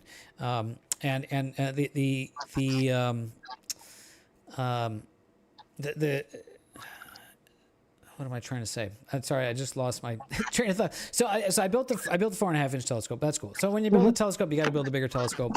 So okay, I want to build a 6-inch f4 telescope. Mm-hmm. And GSO makes a 6-inch f4 imaging telescope. So these are, I'm showing that on the screen now. 6-inch f4. So you can buy this thing. It's $400 right now. It's not too bad. And out of the box, it would work, but with some limitations, right? Right down. So if somebody was gonna, pick up, this sort of budget telescope for $400, like what are the kind of things, like what are the problems? Like why does this suck, right? Like so that's like, and how can we make it not? How can we make it not suck? So do you want to I know there's like a lot of things. So do you want to should we go in order from front to back or something? Or So I've got one right here. Oh, there we go. Yeah. Yeah. Kind of get wider though. Is that a 6-inch? That looks smaller. No, it's a 6-inch. Oh, it is. Okay. It's a 6-inch. It's the Orion version. It's all the same crap. So yeah, I think it is identical. That just Orion puts their name on it. But it's the same hardware, right? Yeah, they're all the same. So anyway, the first thing you'll notice, like we were talking about earlier, is it seems small because it is too small. If you're at S4, this is cutting part of that light cone out, especially if you're going to be using a reducer or something too, or God forbid a full frame setup. So the tubes are just a little undersized, but if you get, it's still fine, especially, smaller sensors might be okay. Not really, the vignetting affects everything equally, but we can pretend. But nothing you can do about that unless you're going to make a different tube. And if you're making a different tube, then you're making a different cell and doing all that. Okay. So let's actually pause there for a second, because that does throw a wrench into what I was thinking about doing. Because I was thinking about not making a tube, but now it sounds like so even though it's f4, they I guess the tube is really sized more for like visual astronomy or something like. Yeah, because they use the same tooling at the GSO factory or whatever. Right. They use the same tooling as like their 6-inch f6 Dob or 6-inch f8 Dob or whatever. So all the parts share the same exact components you'll find in like a visual Dob. Yeah. So not just the tube, but the spider, the cell, all that stuff. Right. And they're not quite up to snuff. You can get great results from them, don't get me wrong. But if you're looking for consistency night to night, it's tough because everything's a little flexible. It moves around. Yeah. So okay. So Jay says, and this is kind of what I was thinking, is small sensors should be affected less, right? So what's your thought? So I'm thinking specifically about like the budget kind of astrophotographer that's going to be using, 585 sensor, right? Mm-hmm. So no, because you still need the whole light cone. So it's not so much a vignetting thing. You're just getting less overall light coming in. Okay. But let's ignore that for now because it's not that much. It's just one little thing. Like if you're building one, it's one thing to pay attention to. But the bigger things, I'm gonna pull it out. Okay, so what I'm kind of thinking, this is kind of for Dan, but also for others, is that I'm thinking like I would do a bunch of design a bunch of 3D printed parts. Maybe we need some machined parts, and the idea is to the idea is shoot. There's kind of like are you guys hearing like an echo here? I'm getting. I think yeah. Sorry. Anyways. The idea would be like you could just buy this telescope and there's a few upgrades you can make that will improve it a lot. But then maybe you want to take it to the next level and then you would get like a different tube. So anyways, that's kind of one of my thought processes on that. Yeah, so here's a few things. Like here's the secondary spider, right?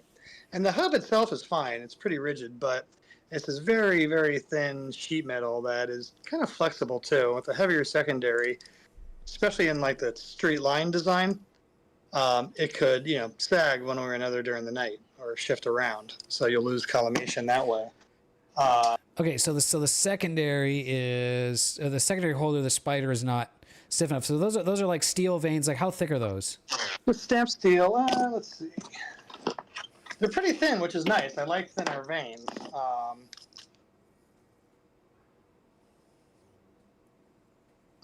27,000. So that would be in science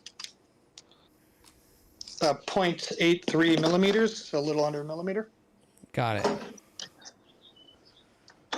And there's a lot of discussion about thinner veins versus thicker veins. Thicker veins will have shorter, more stout spikes, I think, right? Yeah. I like to look at thinner veins. It's something that, when you do it for a while, really get into the weeds, you start to be like, oh, yeah, I prefer this or not. But regardless of the optical performance of thick versus thin veins, if the veins are too thin and not stiff enough, then that can have collimation issues, right? Yeah, and it also makes it hard to collimate too, because as you adjust these and it presses against the secondary, the spider holder or the mirror holder, that twisting force puts torque on the whole thing, and eventually all your spider veins are gonna start flexing a bit. Yeah. Collimation. So it's kind of funny. You'll notice with these, when you first get them, they work well. The star spikes look great. They're perfectly straight. And then after like a year, you're noticing, like, hey, I'm getting some weird fans to the star spikes. It's not quite lining up. And I haven't even taken it apart. It's just from adjusting collimation. That almost directly describes my experience with the Orion 8-inch f4 astrograph that I had. Probably about after maybe not quite a year of owning it, but yeah, the veins started to split into like a Y shape on the veins, so they must have been getting twisted as I was adjusting the collimation on them. Yeah, especially if you've never taken it apart, there's no reason for them to do that on their own. Right. But yeah, it's just another design. And again, works fine for the visual scopes. You're not really even noticing spikes unless you're looking at like, Sirius or something. Right. So yeah, that's one thing that can definitely be. So Jay asks, he says, what would you replace the secondary spider with? I mean, like right away, I think I would just change those veins out for 1 millimeter carbon fiber veins, and it would be way stiffer. Yes. Like that. Yeah, alone. and then actually, if you can do let me grab something. But if you can do an offset vein design, this is an early prototype, but you'll see that the veins, they're parallel, but they're not collinear, right? And so what that does is that resists torsional stress a lot more than just a straight line vein. So these are offset by about 1/2 inch. This is for the 8-inch, and you can use this kind of offset design and get away with thinner veins. Too than if you're doing like thin straight veins. So that's something to consider. So kind of right away, what I'm thinking is, so to upgrade this thing would be to take the secondary spider out, and then we could 3D print. I'm sure we could, because I've been doing that, and then use some machined carbon fiber veins, and so if you did that offset design, you'd have to either have some adapters where it mounts to the tube, or have or you'd have to drill new holes in the tube, because now those are not in the center line of the tube, right? So a little bit of complication there, but we can work around that. Yeah, no, they still could be if you're clever. So say if you're doing a 1/2 inch offset, then here's like you need like a block there. 1/2 inch. That goes right there. So then the hole that you'll mount to the tube would still be in the center. So you can use the same hole. Yeah. Okay. There you go. So yeah, you just have to have some little adapters. So I think so, Dan. When you set your camera down on the table, I think what's happening is your speaker's like echoing off the table, and then we hear it back as feedback. So okay, I'll stick it to handheld then. I have using my magical Makita camera prop right there. So or maybe you need to like turn it upside down or something, so it's not the speaker against the table. If it's the speaker on the bottom, I don't know. That's for everything here we're going through. Anyways, so Taka asks, what will the diffraction spikes look like with the offset veins? The same. So the same. Yeah. You want still, as long as they're perfectly parallel, that's the tough part. But if you make them perfectly parallel, then it's still going to be regular star spikes. So that seems, I mean, it's like when it comes to light, things are counterintuitive. And I don't really understand why that is. But like, it seems like the spikes should be offset too, right? Yeah, but that's the thing. If I have one, like, let's just say I have only these two veins right here, and these are just gone, right? Yeah. So it's kind of held in all crappy like that. Yeah. I'll still have regular star spikes. The spike goes all the way across either way. You don't have just half of it, because it's like an axial thing. Right. So yeah, as long as they're parallel, and I even made a little grab something. It partially has to do with the fact that when you see the spike, you're not just seeing, you're seeing the diffraction spike from one vein, but then because it's a mirror, you're seeing like the reflection of that same vein, and they just happen to land right on top of each other. Yeah. So again, I was talking about jigs earlier. This is one I made on the CNC router to keep the veins perfectly. There you go. Yeah. Perpendicular. So when I install in the tube, I'll leave this in place, screw everything down, and then take the jig out. Pull it out. Yeah. There we go. So then it's all nice and straight. Cool. So so that's the whole secondary. The real villain is the mirror cell. This is pretty basic. So we have two or few big issues with it. But the mirror sits on these 3 pads, which is okay. But And those are felt pads, right? these are cork actually. Or cork, that's So, what I meant. Yeah. Yeah. Which as I understand, can be problematic. Felt or cork can be problematic. Yeah, so it's better to have, like, I use Counterintuitively. a 6-point cell, but I actually use little plastic bearings right here. Yeah, So yeah. Have you Dan? Have you read through all the info on Lockwood Custom Optics their articles? Yeah. So I refer to that a lot to people. And so absolutely. you'd think in your mirror cell, like, yeah, you want like soft pads so you're not like squeezing on the mirror really hard. But what I guess what can happen with felt or with cork is you actually increase the friction, and so when the mirror is expanding or contracting with temperature, then you increase the friction. It kind of sticks, and now you've got a pinching because of the increased friction. So that's why you want to use a really hard plastic like those rollers you have, so you're not constraining the mirror on that surface. Exactly, and it's not going to move around. There's 2 big things to consider. Is you need to hold the mirror securely in place so it's not shifting around, right? Especially at f4 or f3, your collimation tolerance is like a fraction of a millimeter. So if the mirror is moving, you're losing collimation. Your spikes are going to look crappy in the corner, and everything, almost out of focus. Not so much, but it's just messy. So you want to avoid that. You want to try to make your Newtonian as good as a refractor. So that's part of it. But if you want to, the converse of keeping it rigidly in place is if you clamp down on the mirror too tightly, it distorts the glass, and now you have astigmatism. And so that's kind of the big issue with the GSO cells, is their mechanism for holding the mirror are these weird rubber pads that you kind of, the mirror goes in here and you screw this down. But you'll find that either you're too loose and the mirror moves around, you lose collimation, or if you tighten them enough to avoid that, well, now it's pinching the mirror and you get astigmatism. It's such a counterintuitive, or not counterintuitive, but just counteracting things. It's probably the most challenging part about maybe telescope design, telescope engineering in general, is how do you support the mirror? You'd think you just want to clamp the shit out of it, but we can't do that because it distorts the shape. Yes. But it can't be loose because the telescope has to move around. So yeah, this is the trickiest. This is probably the trickiest part. Absolutely.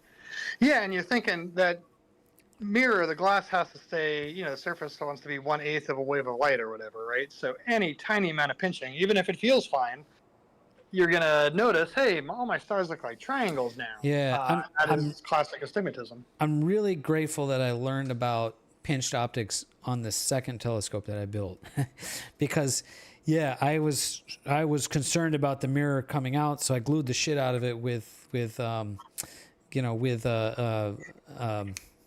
silicone, and it was also kind of pressed into a 3D printed plastic part, so it was actually squeezing all the way around it, and it was just absolutely classic triangular stars, very distinctive look. And you'd come into focus, and instead of getting a point, you get a triangle, and then as you go out of focus, you get like a triangular diffraction spike, and it's like, that is so weird. What's going on? And so even on a 6-inch mirror, you can pinch the optics. So that's a tricky thing to work in. So you've got on the right over there something significantly more engineered. So this is for your 8-inch. So this is your new cell you're working on, right? Yeah, the new cell, almost, ready to put it in a scope and try it out. I'm eventually going to design a 6-inch version that's very similar to this, just scaled down. So we'll get to that one day. But for now, this is the 8-inch thing. So you see, though, I have bearings on all these different surfaces. So what's nice with a bearing, we grab our dummy mirror here. Oh, look at that. He's got a trial. That's perfect. Oh, no, if you're making a cell, it really is nice to cut out a mirror. Then you can check all your measurements, and you're not going to accidentally, you can put tools on it. It doesn't matter. Right.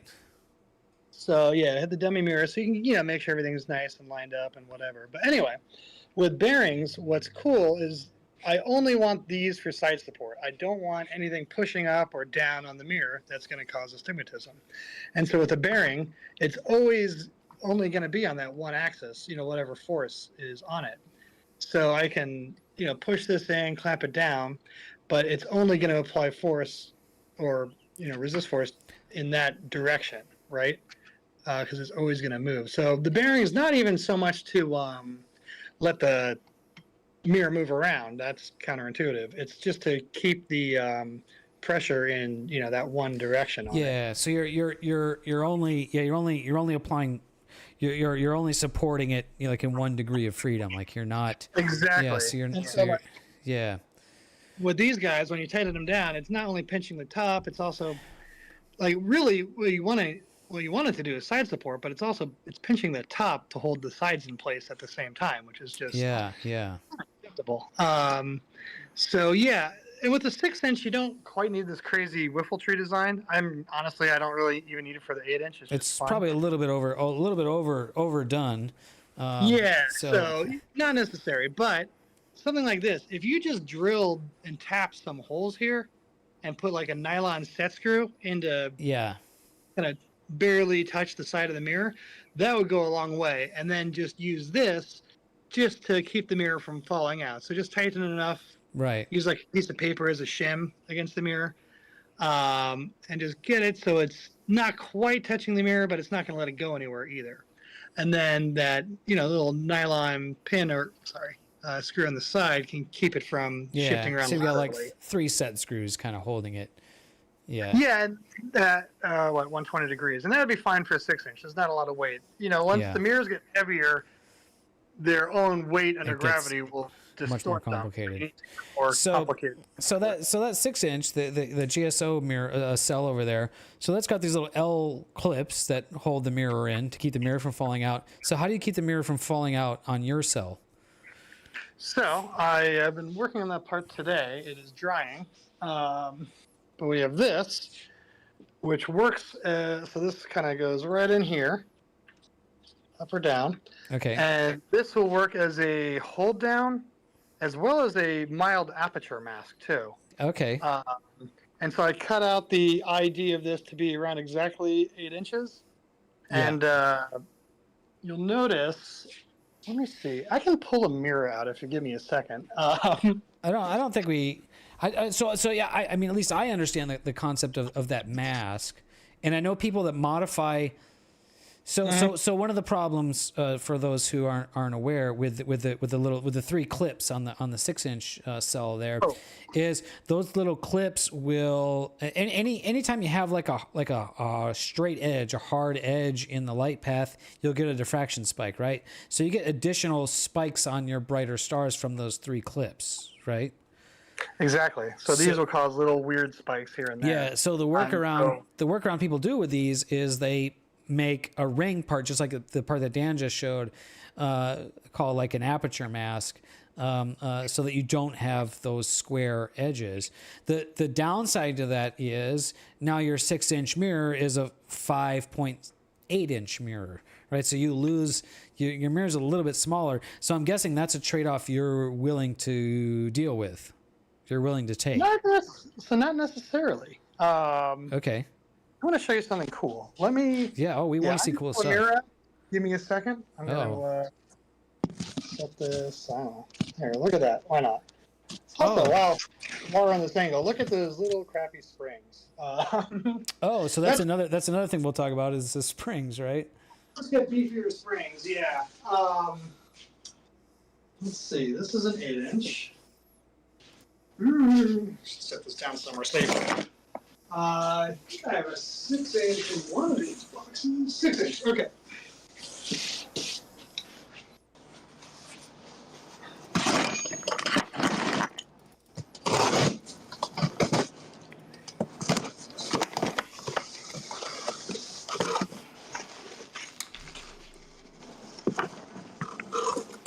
Okay, there's some room for myself here. You also see with where the collimation screws work, all the GSO stuff, is that it's like a push-pull system. So you have these to that, let's see, pull the mirror cell back. And then there'll be locking screws too to lock it in place. And it's just like dance you have to do back and forth, this iterative process. It doesn't sound very awesome. So you might get collimation pretty dead on with the regular screws. Then you go to lock it, and it shifted. All right, back to the first one. Oh, yeah. So I'm going to show you what I did on my cell where I don't have to deal with that. But first, let's pull this mirror out. Oh, let's not sacrifice. No mirrors will be harmed in the making of this live stream. Okay. So here we have a 6-inch f4 mirror. Look at that. And you'll notice there's a taper there. So you got like a chamfered edge on there, huh? Chamfered edge. So the coating doesn't go all the way to the edge. Oh, okay. So, and that's, that's a good amount. That's like a 1/16 of an inch or something. So you can make your, if you make this part, and you can do it with a router. You can do it by hand and a compass. Yeah. But you make that so it just gets right up to the edge of the coating, and now you're not sacrificing anything, and it will still hold down. Especially that chamfer is really nice to hold down onto too. Okay, there we go. Yeah. So you want to get your calipers out and measure that very carefully. I think it was like a 1/16 or something. Right. So a 32nd on both ends. There we go. And so now I'm not sacrificing anything. Now a lot of people do it too because of what's called turned down edge. Sorry, one moment. In mirror making, it's very common to overdo the edge of the mirror, so it's like a perfect parabola, then the edge just gets kind of crappy. Okay. I've grinded my own mirrors, and I always run into that myself. However, that isn't something I've seen on GSO mirrors. I've tested a few, and I've never noticed any obvious turn-down edge. Other people's results might differ, but I found that's not really a big problem with these. Is that from what you're describing to me? Sounds like imagine this is probably a horrific thing to imagine, but imagine you were hand sanding that surface with a piece of sandpaper. So if anybody who's done, you've done a lot of automotive work and sanding, so you probably know if you've got like a square edge or a sharp edge and the edge around the outside of the mirror, and you're trying to sand that surface smooth, what happens is you're gonna round off the edge. Even if you're not trying to, the sandpaper as it goes over the edge and comes back is gonna turn a sharp edge into a rounded edge. Yeah. So is that what you're talking about? Pressure as you go over too. Yeah. So the edges will end up with like a fillet. So is that what you're talking about with a turned down edge? Yeah, it's something. It's like that. Yeah. Okay. From when, and then when you make a mirror, there's different like strokes you do to grind the center down more, the outside, or whatever. But yeah, most people, especially when you're making your first mirror, you're gonna have turned down edge, and then it's a process of learning to fix that. So to fix that, you just grind a chamfer to cut it off? Is that what you do? I mean, if you really want to get nuclear with it, yeah. But usually it's just you have to vary your stroke with the tool over the mirror. God, I'm trying to remember. It's been like a decade, but you need to, because you want to work the center more to bring it down to the level of turn down edge, right? Since you can't, it's not additive, it's subtractive. So once you go too far in one spot, you have to take the rest of it down with it. So I think you just vary the stroke. I think it's like a shorter stroke just over the center than like W or something. I don't want to grind mirrors at all. It's pretty cool. I want a CNC machine to do that for me. I don't want to. My hat's off to anybody who's grinding mirrors and makes that so that I can build telescopes and use them. But I've done plenty of surface finishing, sanding, and stuff to know that I don't want to do that. So if you ever get into it, once maybe you someday. get a little experience under your belt, you can make a far better mirror than anything from GSO. Well, so, that's maybe Well, that's what's kind of tough is there's no premium mirror makers making 6-inch or 8-inch mirrors. They all start at like 12.5-inch or bigger. Sure. Except I think Edmunds Optics might have one, like a 6-inch f4 that's around 800 or so, which is fairly reasonable if it's a good quality mirror. I have no experience with them, so I'm not sure. $800? Yeah. That's quite a bit more than $200. So It is, but you'll see from my own testing, and don't remember if I posted it in the Discord or not. Yeah. But the GSO mirrors do have a fair amount of surface roughness. Okay. So that's going to result in little, it almost looks like extra diffraction spikes or something in the image, and that's because the surface isn't perfectly uniform. Smooth. I wonder if So- I wonder if that's what I'm seeing in the stars. In on my images. Let me see if I can bring one up. But I definitely have. I think I've seen. I think I can see what you're describing, and before I was able to get the collimation really better. I think it's like diffraction, more like what I'm seeing is more like a not a defined spike, but like a fanned out diffraction in between the spikes. Exactly. So that is from surface roughness on the mirror. So if Okay. you think of the mirror is not perfectly smooth, there's little bumps to it. So now different parts of the mirror are kind of shooting the light off in different spots. So it's like the surface roughness of the self is diffracting. Yeah, sort of. Okay. And one thing to note, any imperfect, like the stars are the ultimate test, right? So any imperfections in your stars are happening everywhere else too. So all the finer detail of dust lanes or whatever, all that is being compromised, just like the stars are. It's just not as obvious. Yeah. And so, and that is just a product of the mechanized nature of how they make them. And I found it's a little worse on the 6 inches than their 8 inches. Their 8 inches are a bit better with that, and with the more, aperture, you get more resolution. It kind of negated, I guess. Not sure on that. But yeah, I think I might have posted in the past, but I could post it again in the Discord of some examples of like the GSO mirrors versus like a premium Ostahowski mirror, like what I have in the 12.5 inch, and it's like, oh, it's just perfectly smooth. It almost looks CGI or something. It would be neat to see how we can how we sort of quantitatively or qualitatively evaluate that. So that'd be using a Ronchi or a knife edge tester.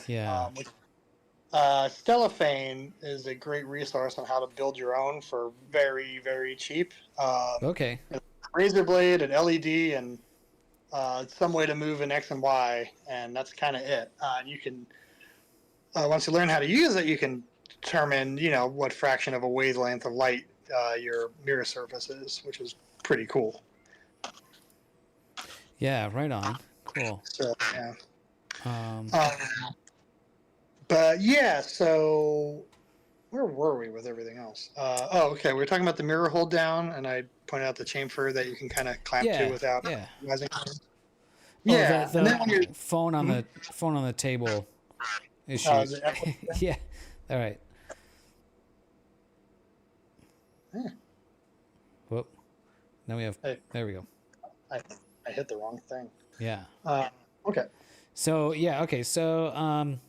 so if you were going to just modify that mirror cell and use it, the first thing you'd want to do is drill and tap holes in, like you were mentioning, in those 3, and put some nylon screws through there as like very lightly holding set screws, and that'll kind of get you started, I guess, right? I think so. Although I think this feels like rubber, so this is rubber, so that might be a little tricky. You can definitely drill rubber, but it's hard. Well, I guess you could drill and put a nylon screw in, and then once you're happy with its placement, glue it. So we could 3D print those and put a nylon screw through there you go. So, Just make it one of these. That makes way more sense. Okay. So I think that would go quite a long way. I think the cork isn't ideal, but for a 6-inch isn't the end of the world either. And then 3D print like an aperture mask sort of thing for the top. That can kind of hold the mirror down with too. And then for the springs, this was what I was talking about. These are like the lock screws. And these are the pull system, right? So I have. Go ahead. So on this, I use what's called Bellevue spring washers. Yep. And so they're much stiffer. I think each washer is like rated for like 70 pounds or something. And so once I adjust it, I don't need a separate lock screw anything. It's not going anywhere unless I. Okay, so yeah, so you don't use a lock screw at all on there, huh? Yeah, and I don't use regular springs either. Yeah. So I use Bellevue disc springs instead. Yeah, so And that's let all me show. So these, if you guys don't know what Bellevue washers are, they're typically used for as like a locking washer. I guess because they're kind of they're like a washer that's bent into a cone shape, and so when you tighten a screw down, it has a force pulling against it, which helps lock the threads in place. So I think they're typically used as like a lock washer, but so you've got them stacked up in there, and we actually there's some examples of that when I just do a Google image search for Bellevue washers. You can stack them up and then basically make like a really strong spring out of them. Yes, exactly. And especially, so I have that coupled with, I'm using fine thread for the collimation bolt too. It's 5/16 24. So, I can really fine tune the collimation, dial it in perfectly by little tiny adjustments on here. So now it looks like you've got stacks of washers like on either side of that carbon, on either side of some of those parts. You get like a bunch of them. So or that is is that a thrust washer. I was gonna say, is that a thrust washer in there too? Yeah, Yeah, so that so- is so you got a little thrust tiny bearing. needle bearing Yeah, right there. there you go. So yeah, that helps, it move even smoother. So you're only as Yes. good as your collimation. So anything you can do to help Yeah, so that'll prevent. sneak up on that perfect collimation goes a long way. Yeah, so that'll prevent it from binding when you when having so much spring force on there. Yeah, exactly. I wonder. Yeah, I wonder like how much. So I'm thinking like if we were going to redesign it, if we were going to design a cell that we could 3D print, is there too much spring force from those Bellevue washers? Those, yeah, I think because I'm using 5/16, so I think that I'm using the smallest force washers, which is like 70 pounds, but that's for 5/16. So I think if you're doing like, quarter inch or number 8 or M4, M5, whatever, Yeah, there's probably some a much bit less. weaker ones, or just get you could probably maybe even regular springs just stiffer than what these come with. Yeah. But the Bellevues are nice too because it's very constant force. It feels like when you're turning on them. Yeah. It's one of those things like it just feels nice, so therefore it is nice. So Right. I like that. Yeah. Yeah. I like the solution. And the thing about springs is springs are really hard to shop for. Because you've got so many variables. You've got ID, OD, length, and then you've got like the wire diameter, and all of that affects what the spring force is. So you've got to get a spring, and then you got like the uncompressed length and the maximum compressed length. And so trying to shop for the right size spring is just really, it can be really difficult. Even on McMaster-Carr that has a good catalog that you can search. It can be difficult, but with those types of washers, you just stack them up. So if you need a bit longer, you just add 1 or 2 more, or take 1 or 2 more away. So I definitely like that idea. Yeah, and it's really easy to shop because like what's your ID? Yeah, right, it's one that's size. it. So yeah, they're a little pricey. I think I use 24 of them total in this, and so that's about $20 worth. Huh. I think it's like $10 a pack or whatever for the 5/16. Let's see. But that's from McMaster too. I could look elsewhere, and I'm sure it's cheaper. So yeah, let me just look up Amazon. Like an M6 Bellevue washer. Oh man, do we not even have these on Amazon? I remember Oh, checking, and wow. I couldn't find much. Yeah. Wow. Okay, maybe these are hard. No, we can't. These are hard to shop for too. Can't win. Wow. Okay. Well, I bet on McMaster, if you're looking, like M5 or M4, it's probably less expensive than the 5/16s. Yeah, McMaster-Carr has everything. I try to source stuff. If it's like an open source project, I'm going to share with people. I try to source things from Amazon if I can, because if I can get it, they can probably get it. Versus McMaster-Carr, which is going to be expensive and maybe not available in different countries, and the shipping is going to be expensive too. So, but if you have to go there, then you have to go there. That's weird. I can't believe I can't find any Bellevue washers on. I guess they wouldn't have to be. Wow, not even. Because Bellevue might be like a trademark, so they might have to call them like spring disc washer or something like that. Yeah, maybe Spring washer, maybe? I don't know. Bellevue spring washer. Yeah, no, here we go. Yeah, okay. Yeah, no, I was gonna say, so here we have a set of 215 piece set, M3 to M12, metric 304, stainless steel Bellevue spring washer assortment set, $13.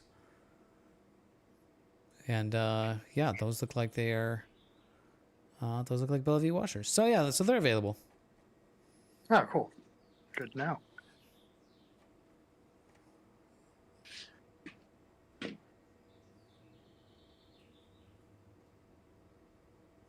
Yeah. So what else? So you've got so now you've got the fan on there. Oh, yeah, I was just going to talk about Tell about the cooling. fan. Yeah. Yes. So cooling is with the Newtonian is very, very important too, because as the temperature changes throughout the night, the mirror will shrink down a bit.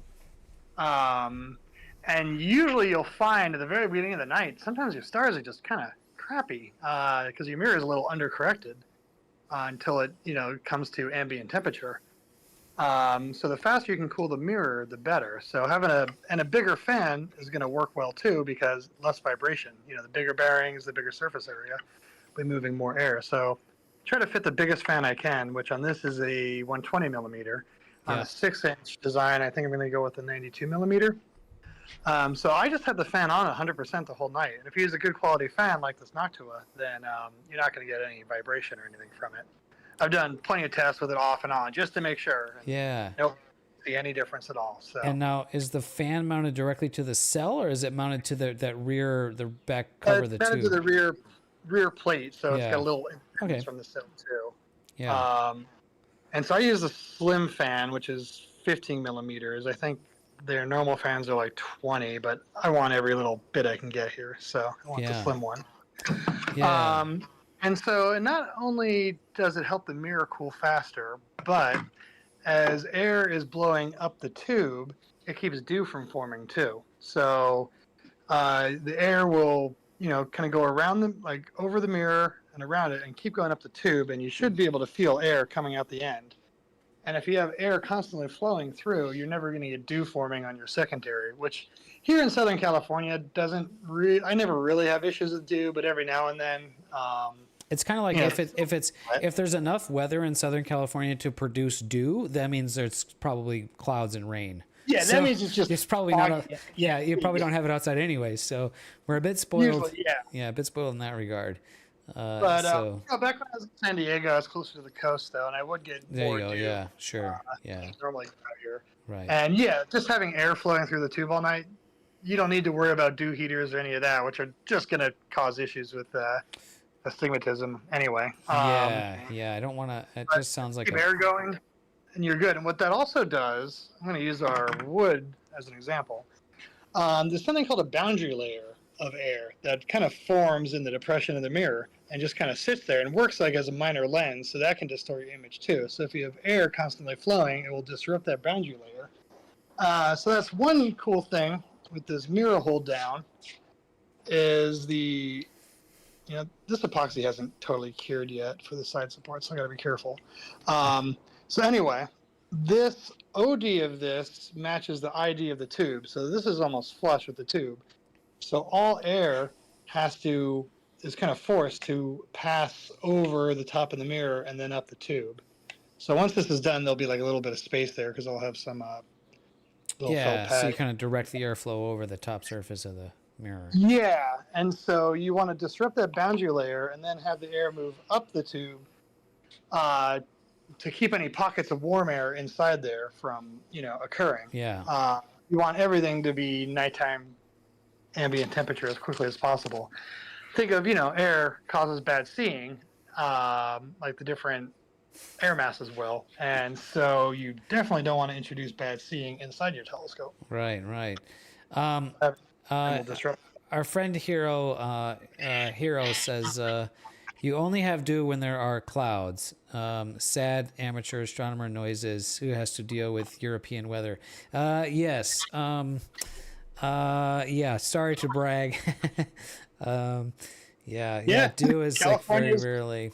Yeah. California's pretty great. The Western, yeah. I mean, the Western United States. I mean, if you look at a light pollution map, like, is there, like, Europe is so populated, like, are there even any like border, 1 or 0, 1 or 2 skies in Europe? Probably not very many.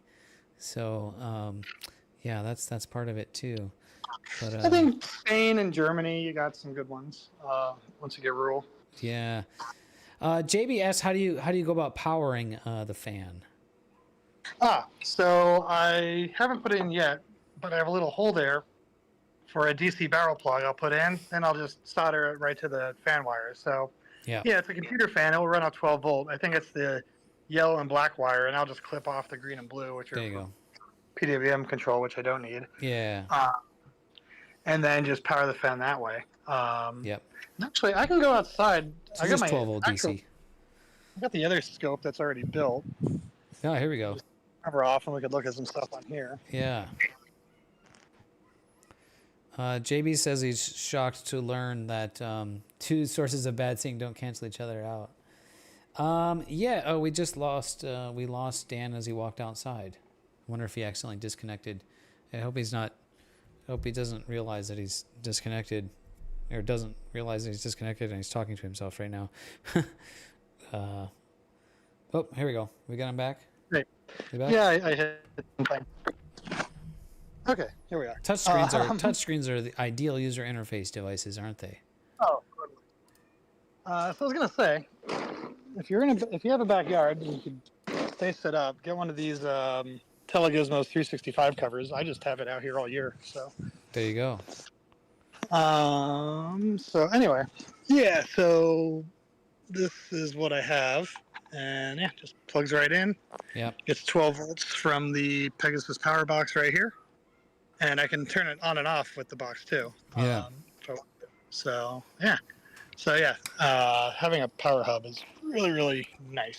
Damn, I wonder if is there a way to control that with Nina, so you could have Nina turn that on and off? Yeah, and what's actually interesting too is I have it on the dew heater, so I can send PWM signals to it to control the speed of the fan if I want. Yeah, I'm just thinking because like at the end of the night, if at the end of the night, I like to like tell the telescope at the end of the session, tell the telescope to park, and then there's a plug-in for Nina to shut down the PC, to like turn off the mini PC, to like save battery. So it's like, stop imaging at 5 in the morning out in the desert, and then shut everything down as much as possible to help save battery, so I don't have to get up at 5 in the morning, right? So. So I'll have that at the end of my Nina sequence. When it parks the scope and warms the camera, it will also turn that fan off too. Yeah. Okay. Now, Because even though it's not taking up much power, when we're out in the desert running a battery, every little bit counts. Yeah. Is that a function of the Pegasus Astro box that does that, or is that like?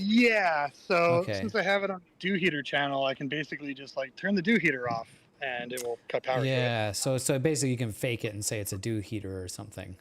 Yeah, because power is power. So Right. So know. I guess we have to try to figure out a way to do that without a Pegasus Astro box if you don't have something like that. But yeah, that's probably also Jay was commenting that your setup is very clean, and that's probably because you can run everything through that power box, right? So you're not. Yeah. So I don't. Whenever I set up, I don't have to run any cable. I leave everything just on here, and I built a wood case. I just put the whole thing in the case, and then drive out to the desert. When I get there, I open the case, I plop it all on the mount. I just have to plug in power and Ethernet for the mount, and that's it. I'm off and running. So There you go.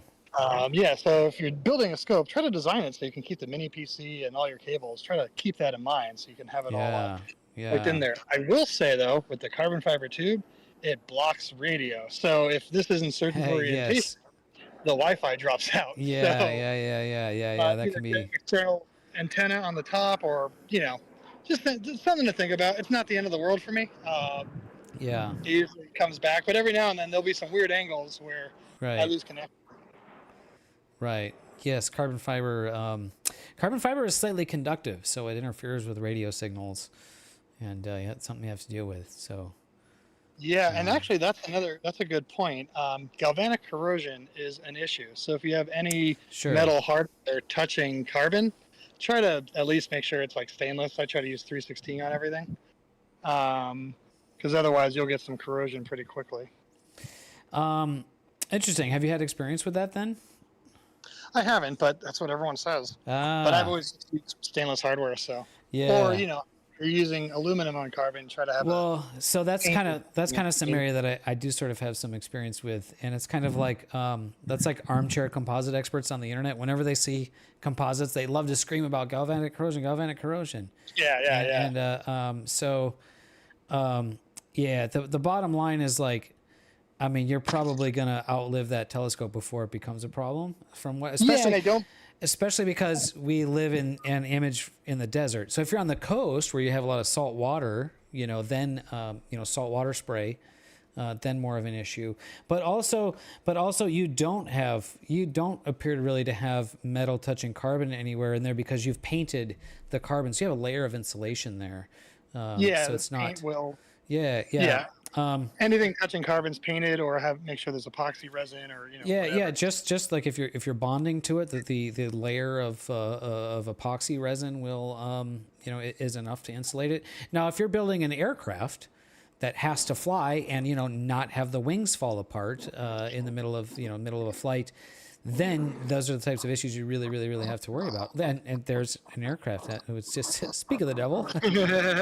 So, then it becomes an issue. But for most, for honestly, most of the things we ever do, like galvanic corrosion, is I don't think it is much of an issue. So, so there you've got offset spider with carbon veins. How's that been working out? This one has been working perfectly. That's great. Yeah. So Really I think nice I have another iteration, so I'm going to install the new version soon. But this was to test out a few different things that I'm pretty happy with. Yeah. You can also see, I don't know if you can tell, I can't really see the screen because of the sun, but you see the baffles down in there? Yeah, we see the baffles, yep. Yeah. Cool. So yeah, that does quite a bit. Yeah, right on. And then, one big thing too, when you're looking down your tube, you want to avoid any unnecessary diffraction spikes. So everything should be nice and concentric. You shouldn't have any bolts or screws or whatever sticking out. Yeah. Right. And then that panel you got on there, that's for taking flats? This is for taking flats. It's just white plexi like you'd use for a sign. And that's the sun there. And you can see how even it is. So yeah, I just do sky flats, and I can do them any time of day. And it also works as a cover. So yeah, there you go. Cool. Jay asks, what do you use for the baffles? I used FRP, which is, fiberglass reinforced plastic. You can get an 8x4 sheet of it at Home Depot for like $30. Let me find a bit of it so I can show you what it looks like. And he asks how they're attached also. Glue. Blue. Yeah, just some glue. So yeah, I put them in the tube. I space them, where I want, and then just a little bit of. Yeah. I don't remember, just construction adhesive or something. And so yeah, that's if you have a router, you can cut out concentric circles. So you just cut out, the outer diameter to match the ID of the tube, and then fits like a glove. There you go. Just 3D print them, Jay. Yeah, there you go. And the cool thing about like a tube that you 3D print is you can those can be integrated into the structure, right? Yeah, exactly. One thing with baffles that I kind of want to address in later designs is you want the baffle to be as thin as possible. Okay. So they're called knife edge baffles, because if there's any surface to the baffle, let me go back to the scope so I can show you. But if there's any, z-axis, like thickness to it, right? Yeah.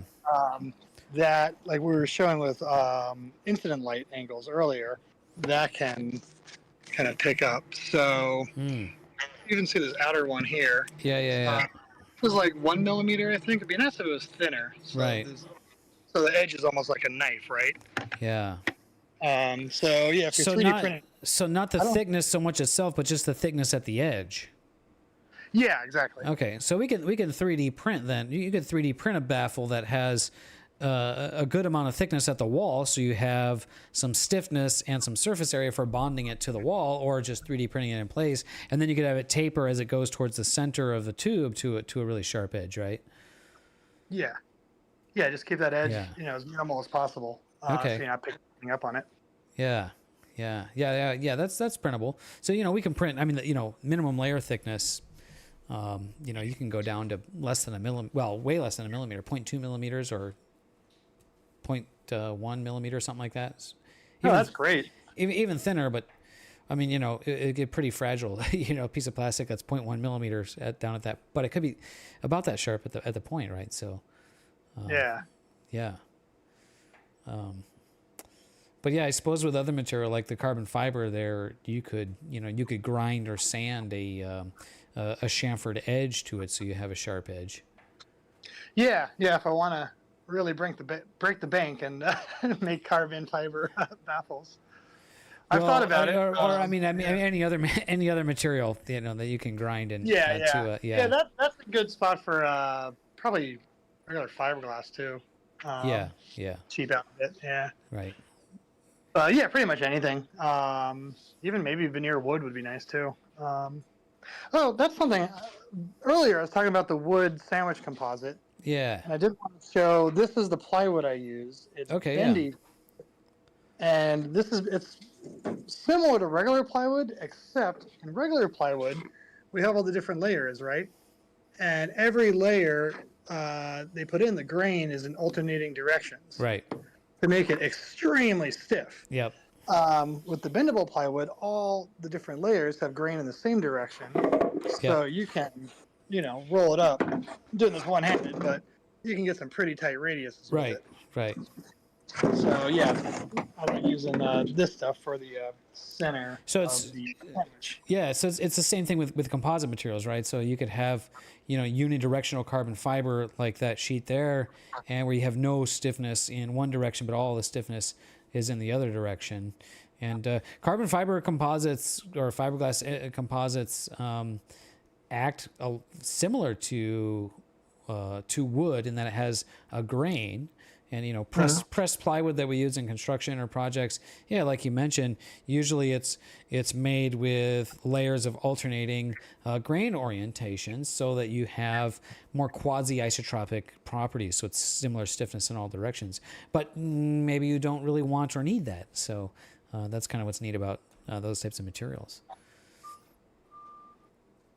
So Jay is asking if you have your mandrel set up anywhere. No, but I could post some pictures in the Discord. But basically, there's a Cloudy Nights forum. He posted in the Cloudy Nights forums that we can. Oh, I did. Yeah, we could probably look that up. What's funny, I also filmed it and have a whole video almost done, edited. You've been saying that for like at least 3 months now. I know, and then I keep forgetting about it. But I think I finished editing it. I don't know why I haven't posted it. I'm an editing procrastinator too. I could never make it as an editor. I hate it. Well, I work in film, but you couldn't pay me enough to work in post. I can't sit there. I go in. So, I can do 20-hour days for 6 months straight on a movie, but I can't sit there. Sitting still for that amount of time. Yeah. So for the mandrel, what I do. I don't know where the other one went, but I cut out these rings of just plywood that are just shy of my ideal ID, and then I get cardboard sheeting, and I wrap it around both ends, and do enough layers, and it's going to be pretty stiff. Then what's great about that is once the epoxy's cured and everything, and you're ready to remove it. This just kind of pulls out, then the cardboard collapses very easily from the inside, and you just pull it right out. I think way up in the rafters there, you can see some of the cardboard sheeting, but it's, at the old Home Depot for $35 for a 30-foot roll. Yeah. And you just you can measure the thickness of it too. It's pretty thin, and you can kind of calculate how many layers you need to hit your diameter that you want. So I don't know if you have a friend named Levi that you know, but he's requesting that you take your shoes and socks off so we can see your feet. That's an interesting request. I'll leave that. I don't know if there's an inside joke there or. How much money you got, Levi? I don't know. Are you a foot guy, Levi? This is not that kind of stream, but you guys, you can hit him up in the DMs. You guys can work that out. Yourselves. Again, I have a telescope habit. Any amount of cash, I'll do it all. Yeah. Yes. You need to start a new telescope website, Only Tubes or something. I can show you. See some foot stuff. We can do this demonstration. But yeah. Okay. Don't fall. Very stiff. Oh yeah, I'm sure. Yeah. So that's something really can't do with one of these steel tubes. It'll just collapse. Oh yeah, for sure. Yeah. I gotta grab some. I gotta refill my water real quick. Give me just a sec here, guys. Dan, you can continue to show us your fun stuff. I'll be right back. Give me like 30 seconds. Oh, so what's really great about that is you're a very captive audience because I don't see the chat. I'm not on Twitch. I'm on whatever Discord thing. So you can be talking all sorts of mad crap, and I have no idea. So that's pretty fun. You know what? I'm just in solidarity. I'm gonna drink some water too.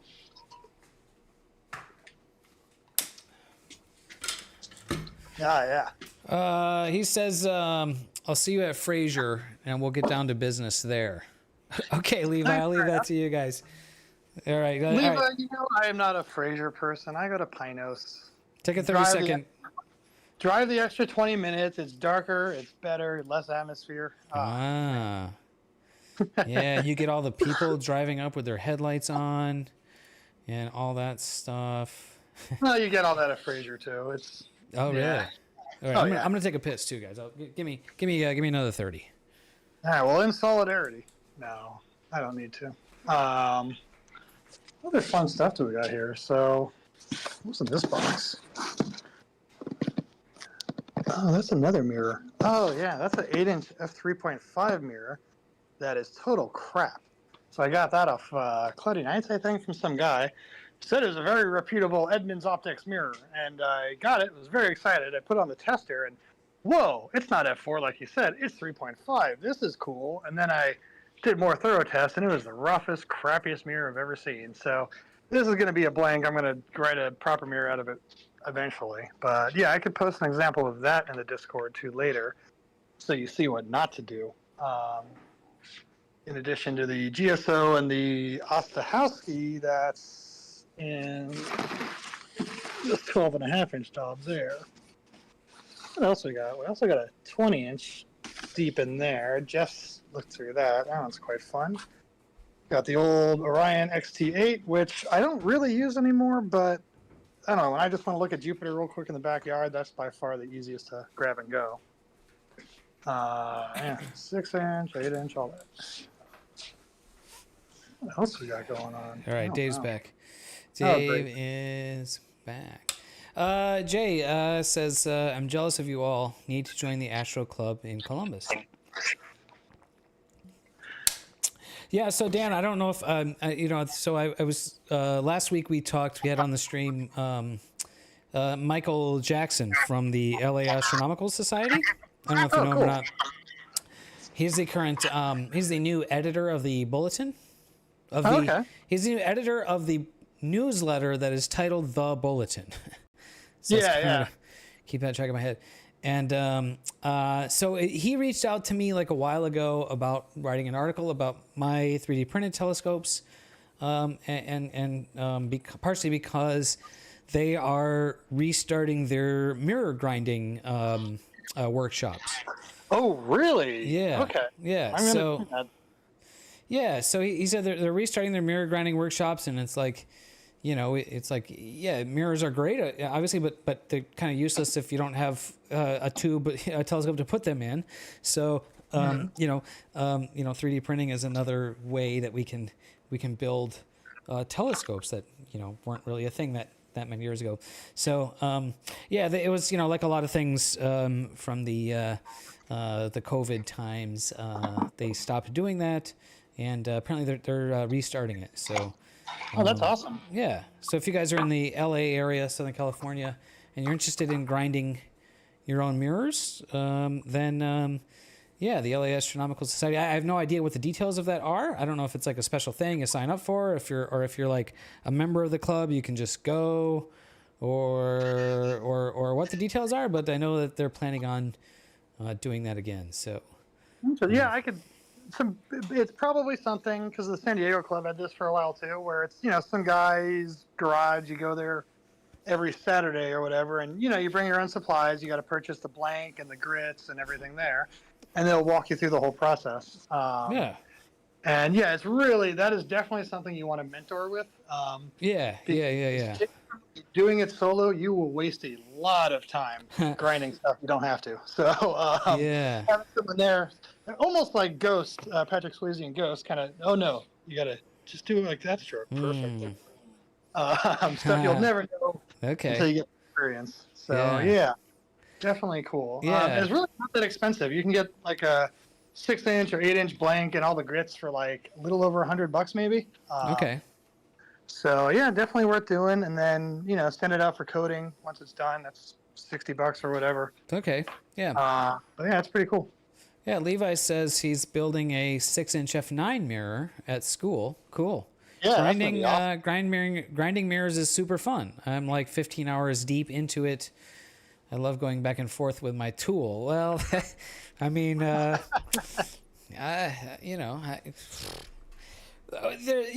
have some innuendos in there, that's for sure. So, Jay would love to try that as well. Yeah, I think I'm still kind of, I don't know. It would be maybe as part of like a group thing. You know how they do those like wine and painting sessions, where like you go and you drink wine and do painting with an instructor, like maybe that kind of situation, like beer and telescope mirrors or something, Right. something. So maybe that could be kind of fun. So, if anyone wants more info on the whole process, there's a really good video on YouTube from John Dobson himself. The man, apparently. The man on his whole process. And he is very, not sloppy, but very kind of like, his whole thing was like, hey, it's really easy to just go and do this yourself. So very approachable process that he does, and he did fantastic mirrors. So that's worth watching that video. It's a little dated. It's some VHS thing someone scanned, but that's on YouTube, right? Yeah, I'm pretty sure that's come up before in my searches, but I've never watched it. Yeah, it's worth a watch. He's an Very interesting person. So yeah. Levi says I was actually asking Dan about tubes. We have reinforced cardboard ones at school, but I think we need to make a cool base and put more sturdy tube. Well, paper tubes, that's how like the John Dobsonian build thing was, right? They were using the cardboard paper cement casting tubes or whatever. Yeah, here, give me a minute. I'll show you. So my wife got her start with John Dobson. She was his handler for a while when she was like a teenager. And so she made her first telescope. It got first light on her 13th birthday. Oh, wow. And so I have that here. Let me flip this around. So this is it here. There you go. And so this is... Yeah, so you can see the spiral without pattern. Without giving away age, but this is over 20 years old. And sure. This is a lot of sidewalk astronomy all over LA. That's amazing. It's still fantastic. It works those great. Those secondary veins are those are like wedges or like wood shims, right? Yep. Yeah. Exactly. Yeah. Literal wedges. And this was John Dobson's collimation technique, was just keep kicking it until it looks good. So okay. Yeah. It's a great scope. This has seen a lot of use. She used to, go down to like Echo Park and set up the telescope or whatever, and have people come by and take a look. She used to work at Griffith for a while doing that. Yeah. That's so cool. So, but this is a real... Yeah, there we go. I don't know if you can see his autograph. But, I flipped it. John Dobson right there. So yeah. Wow, that's cool. Yeah. And yeah, but this is just cardboard construction tubes called, sonotube or whatever you get from the usual suspects for $15. And yeah, they hold up fine, especially if this is painted. The paint, or you can use epoxy resin or whatever. Yeah, and to seal it. Yeah. keep them really sealed. Yeah. Right. Yeah. Yeah. That is Yeah. definitely, for visual scope, it works really well. For sure. Yeah. Yeah. Let's see. Do beer and mirror grinding mix? Get too sloshy and ruin. Well, obviously, you're probably not going to want to get too much beer in your mirror grinding to a certain point. If you are experienced enough to know how to keep the buzz at the correct level, then it's perfect. Yeah. Yeah. So maybe not. I guess if you're a rager, then no raging. It's a very meditative process. So there's other things that will probably help. Oh, yeah. There may be some other substances. There you go. Yes. Sure. Jay asks about John Dobson. Didn't he get kicked out of the monastery he was a monk at for doing public astronomy too much? I've just heard there was some interesting things. I don't know the details, and I don't want to spread rumors about someone that I don't know. But he was a character, from what I understand. Yeah, so I do know all the details. I don't know. My wife. I should let her tell it sometime. I'm not going to get into it. That was not the reason. It wasn't anything bad, I guess. Yeah, I don't know. I don't know any of the details. I just know the name and. You ever have a friend that stays on your couch just too long? Yes. All right, something like that. Okay. Yeah. I think a lot of people. I've kind of been that friend, and I've had that friend, and yeah. Oh yeah. Yeah, for sure. Levi says, funny story. The class at my school was actually proposed by the founders of Planewave. When they went to my back in the 80s, they asked the professor to make a class, and he did. And influenced them. Influenced them to start Planewave. Interesting. Oh, that's really cool. Yeah. Yes, Lee. I forgot where the class is at. Is it like City Commerce or something? For the LA Astronomical Society's grinding? No. I know Levi's doing like at his college or something. There's a class, right? Oh, I don't know. Levi has to fill us in. I guess Levi knows you, but I don't know. I don't know Levi. But It's for the best. Yeah. have we met Levi? Have we met up at Pinos? Maybe he's been up there. I don't The name think sounds familiar. But yeah. It's probably been there at the same time, but yeah. I don't know. Yeah, right on. So getting back to the 6-inch, I think that the biggest thing that Levi says El Camino College. Oh, that's it. Okay, Yeah. thank you, Levi. Where is that? Where is that, Levi? Must be in SoCal if you've been to Pinos and stuff. But yeah, so getting back to the 6-inch, I think the one thing we kind of mentioned and then we moved on from was the diameter of the tube. So, I guess so if you were going to buy one of these telescopes and then you wanted to modify it to make it better, obviously you can't change the diameter of the tube, so we'd have to have a different tube. But how do we know, like how do you know what the diameter of that tube needs to be? So you can either sketch it out manually by figuring out like what your arc seconds of angle are coming in. I think you've done that too, right? With your design, where you just kind of make the light cone out and see where it intercepts. Or to make it really easy, there's a online tool called Newt. I think it's on the Stellafane website. Newt for the web. And it's this really cool web-based interface where you could enter in, all the different dimensions that you want to work with, and you can see if you're going to have vignetting and where you're going to have the vignetting. It does like a very basic ray trace of the whole design. Yeah. I think that's indispensable to kind of get an idea of like what different values will do for different things. Yeah, so just so people know what we're talking about. Yeah, so I have used this before. I did use this on the 114 design. So to show me like this, but also to show the baffles in here. Yeah, So, it has a baffle generator that Yeah.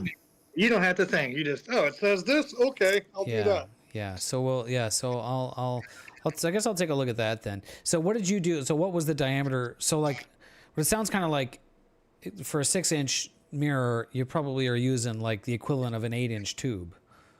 Yeah, Sort and I of like rough rule of thumb sort of idea. Yeah, I like 2-inch bigger than the mirror itself, and then that gives me plenty of room for stuff like this too. Yeah.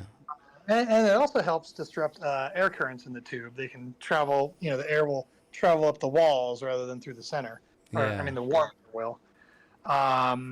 So yeah, it can get tricky if you oversize your tube too much, because now you'll need a bigger secondary mirror because now your camera is so far away that you're not seeing the full primary. But an inch isn't gonna kill you. So Yeah. So I'm wondering like. So like I'm wondering like if I'm gonna do like if I was gonna do a project, and so like can we 3D print a tube? So we would need something that's like about 8 inches ish in diameter, right? So that's like 200 millimeters. So can we 3D print something that size? Yeah, we can. Yeah, so my printer has a 350 millimeter by 350 by 350 bed, so I have plenty of room in there to make a tube that size. So it'd be pretty big. Is it going to be like too big to be practical? I don't know, but yeah, the wheels are turning. Yeah, so John, what I was thinking was, to just buy this GSO telescope, the GSO 6-inch, and modify the things like we were talking about, like the things that I knew about, like with like the size of the secondary spider vanes and the mirror cell. Those things I knew needed to be redesigned. And I'm confident we can design some 3D printable parts that will work good with that. But it sounds like to really make this thing a powerhouse imaging Newtonian, we need a different tube. So may still end up just buying this because for $400 you get the mirrors and you get the focuser, and the mirror set alone was like what did we say? It was like $260 or something. I think we looked it up earlier, Dan. yeah, that sounds right. And so it's like $260 plus $100, and you have the focuser. You pretty much have everything just buying this. So, so maybe that means I'll get to do more CAD work, and we'll look at designing tubes for a 6-inch. And and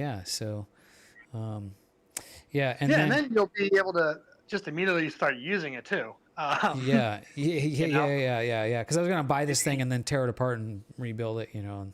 Unless actually, if you do just buy the mirrors, you can just have that. I don't need it. Well, the mirrors are out of stock. The main reason is the mirrors are out of stock, and I'm like, I don't want to wait. Like I want to start on a project now. Yeah. And so the mirrors are out of stock, but also with current international issues, who knows if they're going to actually be getting any more of them in stock. We don't need to get too much into that. Well, they will, but they'll be $400. So. Yeah, right. So still sounds like that's maybe a good way to go then, and to just buy the telescope and to get the parts out of it, which really we just want the mirrors and the focuser. And the focuser that it comes with is with the linear bearing focuser. So that's nicer. So yeah, absolutely. Yeah, make sure if you're buying a used one, try to find one with either an upgraded focuser or the linear bearing focuser. Yeah. Regular GSO focuser. This is like the Orion version of it. It's okay for visual, but it moves like crazy. Oh, really? So, okay.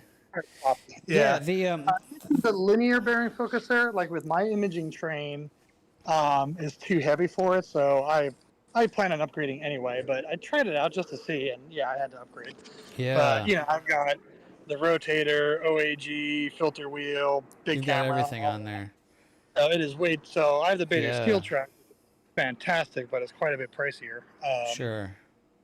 So but for smaller cameras and lighter imaging trains, the linear bearing focus are pretty good. And if you do get one and it does feel like it has any wobble, there's a lot of adjustability in it to really fine tune it. So you can look up online how you can just tweak little set screws like a quarter turn, and oh wow, it's a whole new focus. Right, exactly.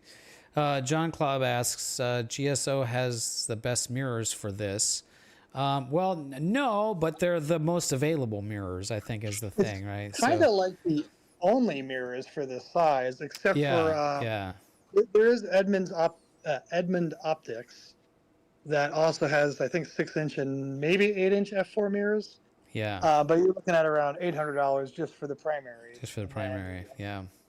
Which, once you get into it, is kind of worth it. If you want something that can really compete with a refractor, you're gonna get to a point where that GSO mirror is a little limited. Sure. Because of little Yeah. spikes and stuff. Yeah, I mean, like, competing with a refractor, like, I don't know, like, it just seems like, I mean, the refractor is just so much easier because, you know, you're not worried about collimation or mirror shift or anything. It just kind of works, right? So, Absolutely. If you're not a tinkerer, don't get a Newtonian. yeah. That's a good point too. You know, it's like, you know, so yeah, it's kind of funny because I had, you know, in years past when I was into astrophotography, I had the Newtonian, and you know, I could figure out collimation and stuff, and I got some good results with it. But I always kind of dreamed of having a refractor and just, you know, having the really sharp stars and not having to worry about, you know, having it be smaller and lighter and stuff. And but the Newtonian, I mean, you have the advantage of, you know, you can have a really large aperture, even a 6-inch Newtonian, which is pretty small, is like, I mean, how much would a 6-inch refractor cost and weigh, right? That thing would be ridiculous. You know, they're doing. Yeah, you're looking at $6,000 for an inexpensive one. So, yeah. I don't know. Yeah. Well, and you're also looking at, this is why I stick to Newtonians. It's things like you don't have chromatic aberration since you're not using, you know, refractive elements. It's all reflective. So you're never dealing with weird colors, especially on the edge of ultraviolet or infrared. You're not getting star blow from that.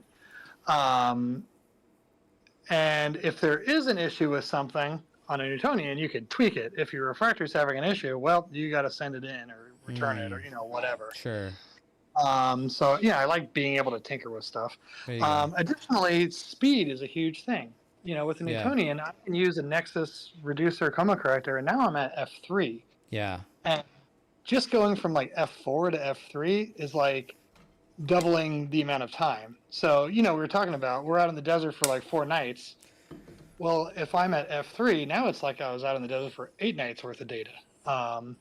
So speed is huge. And with, you know, refractors, I know some you can get down there, but it gets really pricey really quick. Most of the time you're f7 and then like 5.6 with the reducer. With the reducer, right, yeah. So I'm getting like 4 times as much data as one of those in one night. Right. Yeah. So, you know, and there's always trade-offs to stuff, right? So Mazef says, Diamond Steel Track is what I run. Amazing. I'm guessing that's a focuser? Yeah, so that was the focuser I have. Oh, you have a Diamond Steel Track also? Yeah. Yeah, so I've gone through a lot of focusers. Okay. And I've done everything, let's say, JMI, Feather Touch, Moonlight, and I settled on this. This has been the best by far. It is infinitely adjustable and, yeah, just solid as a rock. Have you seen the Moonlight focuser that's a focuser and a rotator 2-in-1 combo? The Nightcrawler. Yeah. What do you think about that? I haven't used one myself. I mean, they're like $3,000. They're super expensive. The cheapest one is like $3,000. Yeah, you're in a different level because this is like 400 or so. For this guy. Yeah, they're interesting, but I'm not gonna like that. That's a okay used car, you know. Yeah, for sure. Yeah. And I don't need to because this works great. So. Yeah. Cool. I was looking at that thing, and I didn't look too closely at it, but I did look at. They do have a picture with like the cover taken off, and I was just kind of, you know, without really thinking too critically about it, like how the heck do they combine, you know, in and out sliding motion and rotation motion into the same thing? Like, I can't think in my brain how the hell you would do that. That sounds pretty crazy, but like I really want to take one apart and figure out how they do that now. So that could be pretty cool. That's interesting. Yeah. Our friend Jimmy the Chicken that was here earlier is building a telescope. And he's going to put one of those on there, and so that seems pretty dope. So, yeah. Because I think he's going full frame with his. Oh, okay, yeah, yeah. If anyone listening wants to go full frame on your first build, don't. Yeah, don't go full You frame just on anything. You just quadrupled the cost of everything. Yeah, So, yeah. It's just it's crazy quick. I don't seem like there's with astronomy like there's really much advantage to having such a large sensor. Yeah, I mean, because, like, no, you're getting, if you're at the same focal length or whatever, your SNR is effectively doubling now from going from APS-C. So it is. okay. It's worth doing if you can swing it.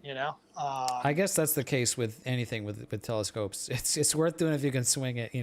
If you can put if you can put a telescope in fucking space, it's totally worth it. You just need a couple of billion.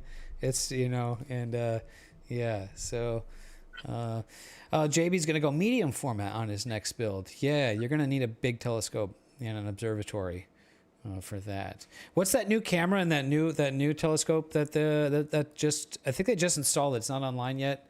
It's like the world's largest camera. Oh yeah, the Vera Rubin Observatory. Yeah, Vera C. Rubin. It's like the. It's like a yeah. LSST or something. Yeah, LSST. Yeah, Vera Rubin Observatory. Let me bring this up on the screen for you guys. Yeah, so this has like the world's largest camera. It's super fast. It's like f1 point. It's like f1 point something. The focal ratio on it. Thank you for the follow, the semicolons. How are you? Welcome in. Let's see. I saw.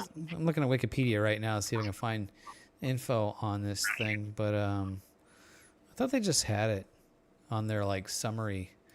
Oh, Wikipedia has a dark mode too now. Did you know that, Dan? Oh yeah, dark mode. Everything. Dark mode is live, so that's good. I thought they had.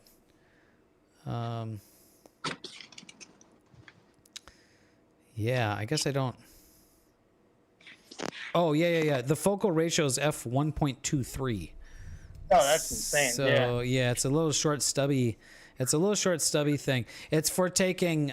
It's a wide field survey telescope, right? So like, it's taking. So it can scan like the whole night sky every 10 days or something like that. And I think it's like 3. Yeah. Yeah, maybe less than that. So, yeah. So what's really cool about that is now we can get info on, to track like motion of stuff, but also spot supernova because it's imaging such a large area because it has such a large image sensor in there. 3.2 gigapixel. Oof. Yeah. That's massive. So that's kind of hard to even. Yeah. But I yeah. don't. So, Anyways, it's a big. Someone in the chat said they're going to go medium format. He was joking, I'm sure, but yeah. Oh. Yeah. Yeah, if you're doing that, refractors are going to be your kind of best bet. But yeah. Yeah. You would need quite large optics for that. So, yeah. Maziv says full frame is for wide field, and like I think that's probably. Yeah, all my wide fields like that Orion zoom into Orion Nebula we looked at earlier. I used full frame cameras for that with the lenses because they can. So might as well get the whole field of view. Yeah. Right.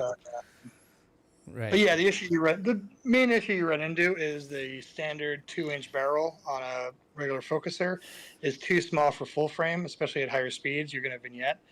So now you need a 3-inch focuser, which also now means you need 3-inch coma corrector. So the price is just everything just doubled in price.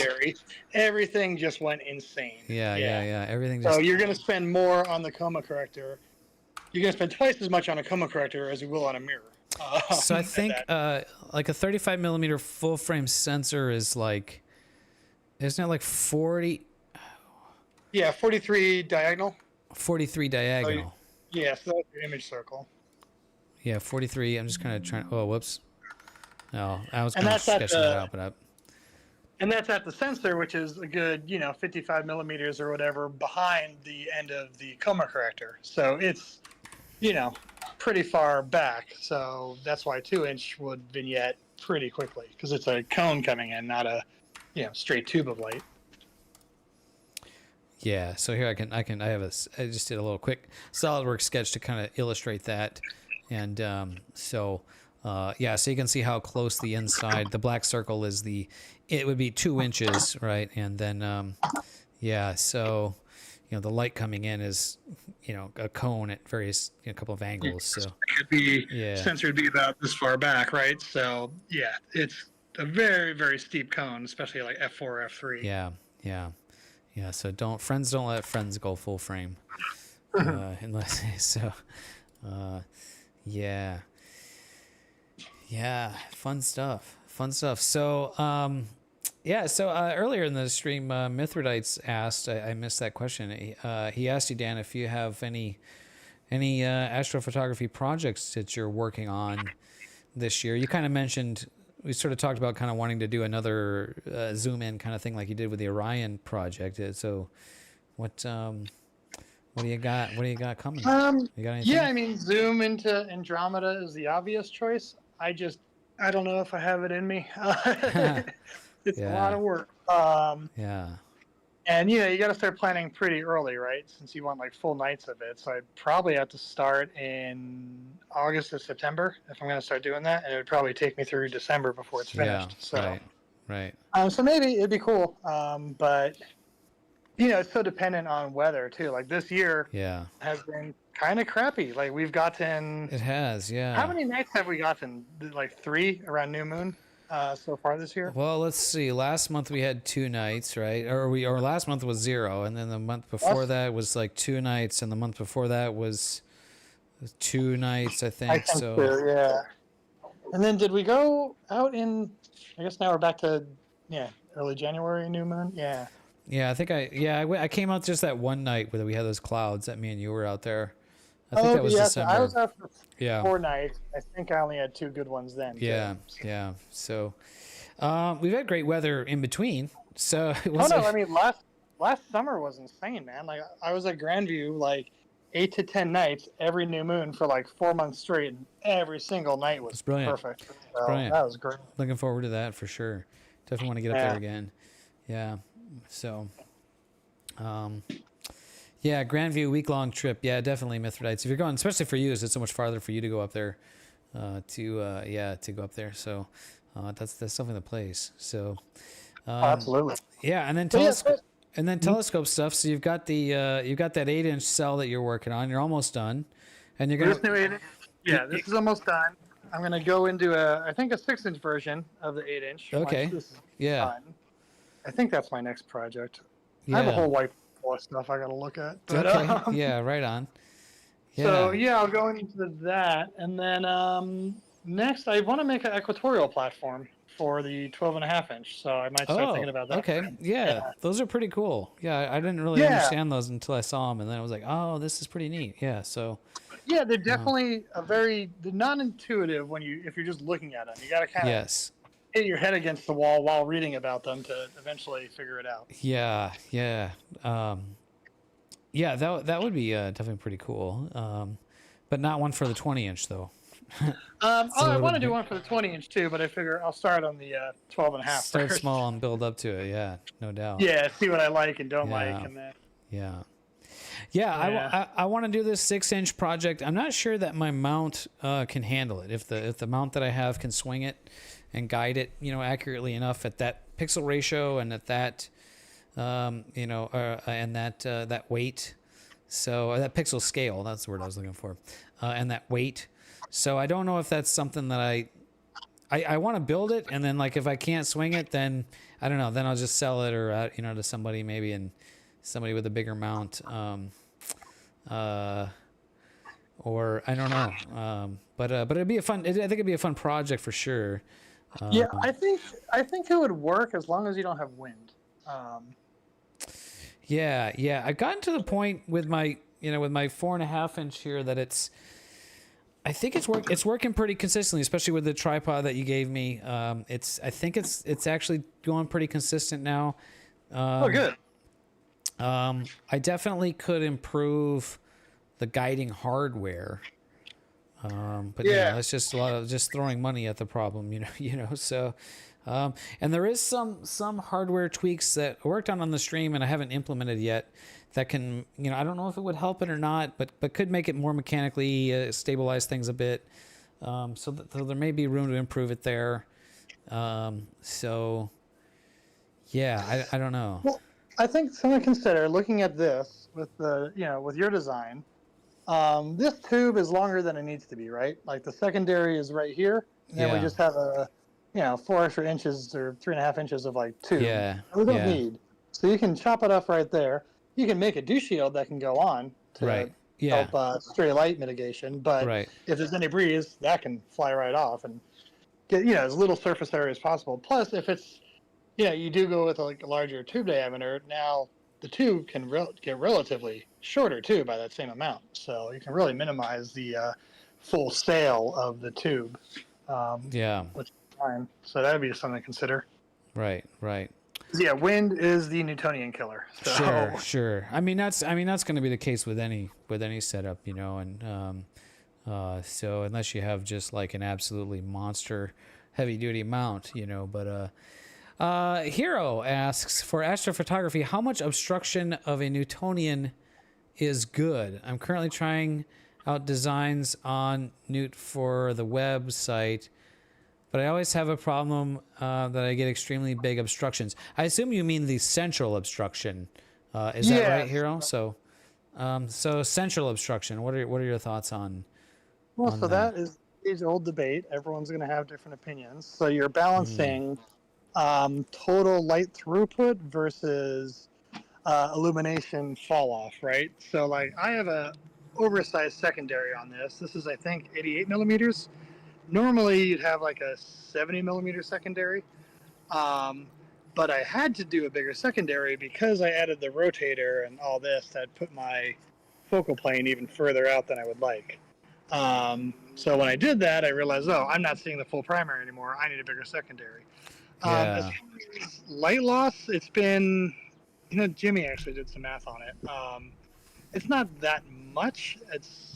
There's a balance, right? There's at some point you're losing illumination either way on each end of it, right? So you got to kind of find a sweet spot. So Newt is good, but there's a better telescope designing web app from Mel Clark's BB Astro Design. Yeah. So you can do that. It's denser that one than too. Newt. Newt is nice and very simple and straightforward. So once you get the hang of design with Newt, then you can kind of go to Mel's site and start plugging everything in and really, fine tune everything. So he has a really good diagonal calculator. Yeah, that's BB Astro Designs. Yeah. Yes. Let me bring that up. So Hero, check out. I'll copy this in the chat real quick.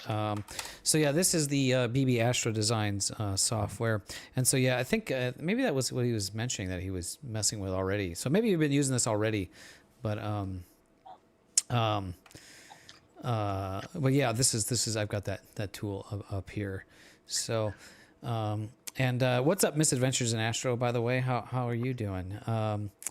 So yeah, when I designed the 114 millimeter Newtonian, so my secondary is actually still too small.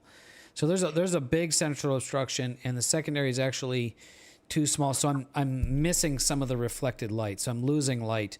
But if I put a bigger mirror in there, then there'd be a bigger central obstruction, and then also losing light, right? So, So I don't know if there's.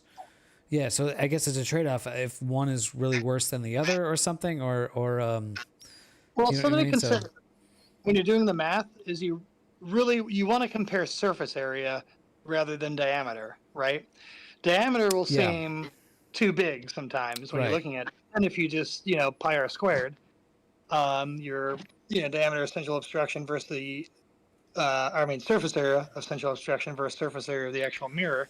Sometimes you notice, it's only a 4% difference. Who cares? Yeah. So, whenever you're looking at central obstruction, you want to compare surface area rather than diameter. Yeah. It's like the difference in surface area between a 6 and an 8 inch isn't 2 inches.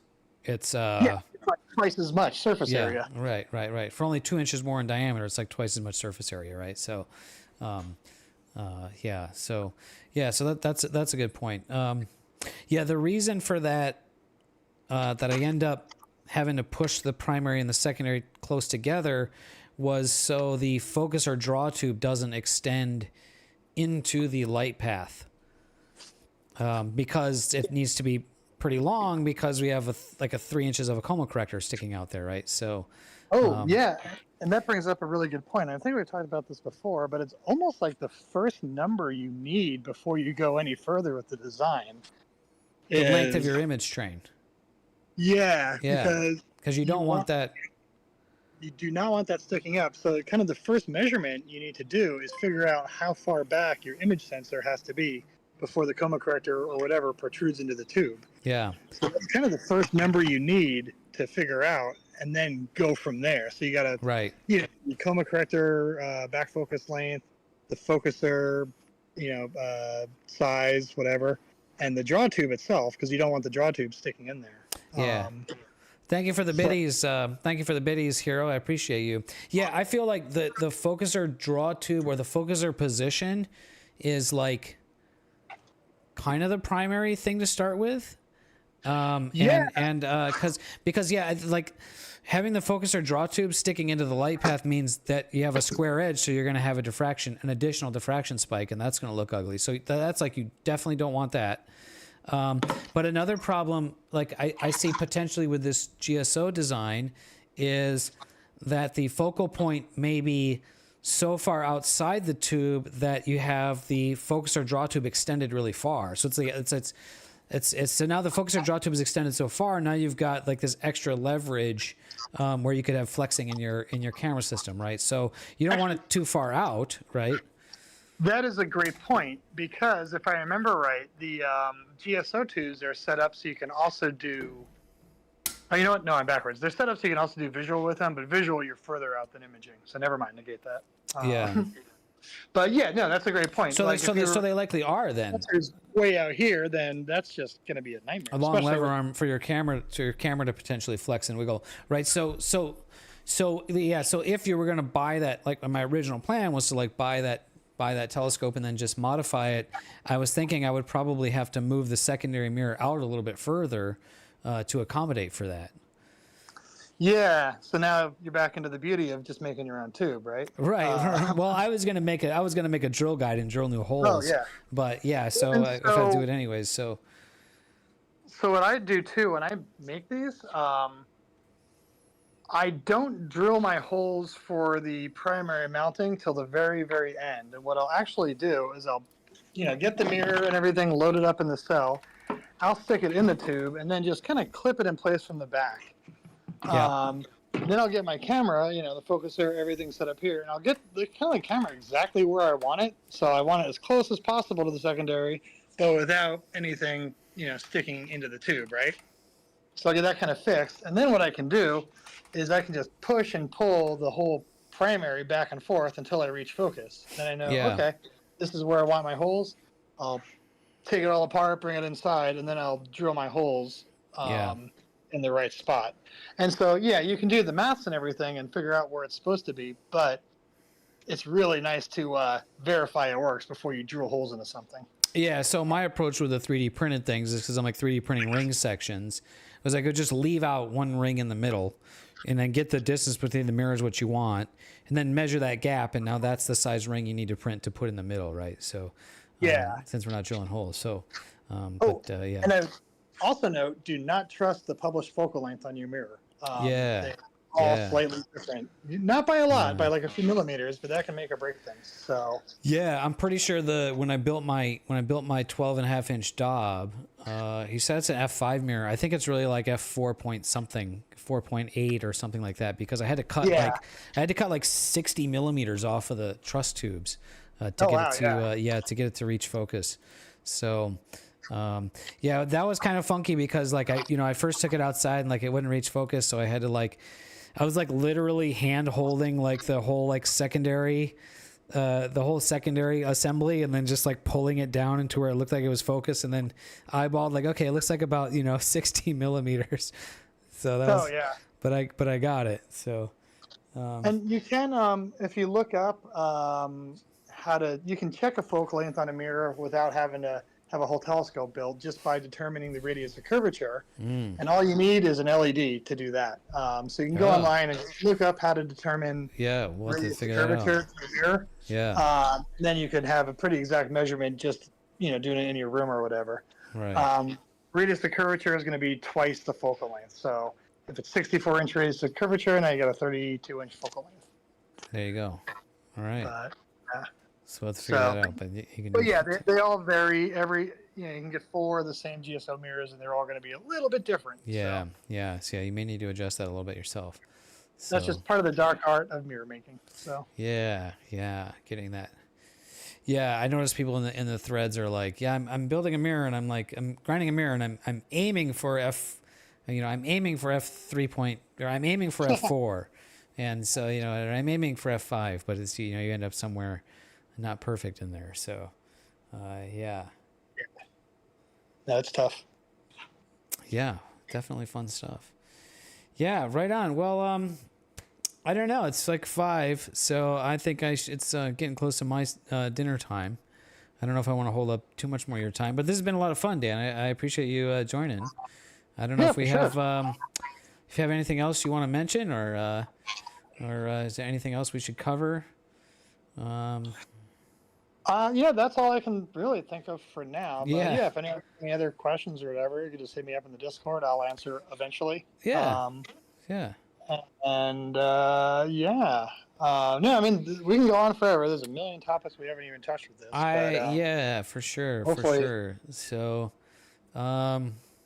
yeah, I think I am intrigued. I think I want to kind of try to copy your cell design, but with 3D printed parts. Okay, cool. Which is, it's actually kind of similar to what I've already done with my Daub. So, but maybe more, more 3D printing only oriented, because I did use carbon fiber parts, and but yeah. So I think I think the project is buy that telescope, strip it apart, but we'll have to design a new tube. We'll just have to design it from scratch. But that'll be fun because we can do that on the stream, and it's fun doing CAD work on the stream. And Mazif, thank you for the biddies. I appreciate you, my man, coming in with a sub and with the bits today. Yeah, people, the audience really like the stream too, Dan. So this is cool stuff. It's great to have knowledgeable people around that like sharing info like this, and because a lot of times it's me just blabbling going, well, I think this is how it's supposed to be. So yeah. Oh yeah, no, and I'll preface or suffix everything I've said with this is all whatever. Do your own, verify everything we're saying here too. There's a lot of contradictory information. Yeah. These are all the things I have found to be true, but a lot of the points I made, there'll be a 50-page debate about that thing that I said like a fact. So yeah, that's kind of there's a lot of there's a lot of areas of expertise that can be like that, and or what to be true is based on this situation, imaging Newtonians, and that may not be applicable to other types of telescopes or other types of optics or something like that, right? So and holy crap, a hype train going because Misadventures in Astro just cheered. So we can't quit now, Dan, because we've got a hype train going. Okay. I don't know if you know what a hype train is or not. I need hype music. So are you familiar with hype trains? No. Basically, the hype train means a lot of people are donating on Twitch. Are you rich now? No, I'm Twitch rich. No, thank you guys. Oh, that's great. Yeah, Twitch is a lot of fun. Have you ever hung out on Twitch streams at all, or? No. I've never really been a gamer, and I feel like that's kind of the way into all that. Yeah, that's like Twitch has this like gamer thing that like it's like a gamer stigma that they can't shake. But there's so much more than just gamer stuff on Twitch. And thank you. Let's see, we got Mr. Rubios with the sub. Thank you. And we had John Klobb with the cheer. Misadventures in Astro asks, is Dan selling lens cells or spiders? So I don't know if you want to go into that or not. We kind of talked about that earlier. Part of the thing, I need to do a bunch of spreadsheet stuff to see if it's worth, making these and selling them on the side. So like we were talking about earlier, I work in the film industry. It is dead right now. Yes. Just, it's rough out there. So I kind of got, let's see, I think I have a show in Kentucky that starts in like July and literally nothing lined up till then. Wow. Like one other film at some point for a few days. So Nothing you got crazy. you got the time. So I got free time. Yeah. I got free time. I got a CNC router. I don't want to be alone with my thoughts. So if I can stay busy building telescopes for people. Yeah. So maybe hit Dan up in the Discord or something. I'll probably make a post about that, or do it properly, make a little website or whatever for it. Yeah. I'm still at my early camera design. died here. I got to reconnect that. And I didn't notice there before. That was Hero with a gift sub. So let me get the telescope. I got to get the camera reconnected here. I got to do the same because I just noticed my phone is at. Is your battery about to die? That's funny. We're both using cameras with batteries right here, so limited edition. I mean, I'm just old, I guess. I just walk around with the phone. Yeah. No, I found Twitch through back in the days when I was back in the days, it was like a year and a half ago, when I was doing Microsoft Flight Simulator. So there's like it's like super ideal for that because the new versions of Microsoft Flight Simulator are like basically a massively multiplayer online game. So like you can, so literally like Twitch streamers are like hosting group flights where it's like, come fly with me. And so you just follow along, with the Twitch streamer and that's really cool. And, that's cool. Mazif with a gift sub. Well, you guys are just rocking and rolling on the hype stream today, hype train. So, and Twitch just has like so many really cool ways of like interacting with chat or the chat to interact with the streamer. And, there's like, so chat can like play little funny sound things that, like you can customize the heck out of it. And chat can, there's a lot of fun ways for for members to support the channel with like subscriptions and stuff like that. And I'm trying to talk and get my camera to reconnect, and I might have jinxed it because I was mentioning before like how this like janky setup was working reliably, and now I'm not sure if I'm not sure if it's not working reliably or I'm trying to walk and chew gum at the same time and having a hard time. I think I got it here. Hold on one sec here. Which Dan can't see the camera right now. Only you guys can. No, I'm just looking at you've got my other camera. I don't know if that other camera is on, but yeah. Okay, there we go. Okay, there we go. Got it back. I don't know why that just randomly disconnected. But yeah, Twitch is a lot of fun, and there's some cool science streamers on there. There's this guy, Nerdwino, and he's like a former NASA scientist, and he's in I think he lives in he's like LA, like Pasadena area. Okay. And your phone on the desk does that like echoing thing. Can you like maybe you can like elevate it, or I wonder if it's I bet it's vibrating through the case when it's sitting on a desk. So if it was sitting on something soft, I bet it wouldn't. It'd be like a soft mount. Okay.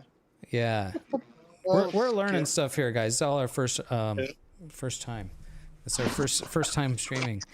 But yeah, so Nerdwino, and I just missed him, but he was out at the Griffith Observatory this weekend, and I went out there, but he left before I got there, so I didn't get to actually meet him. But yeah, he's like a NASA scientist, and he does good streams talking about science and stuff, and he's got an observatory in the backyard, and he'll fire up the telescope and stuff. So yeah, no, there's cool stuff on Twitch. It's not just It's not just gaming, but the gaming stuff's fun too. So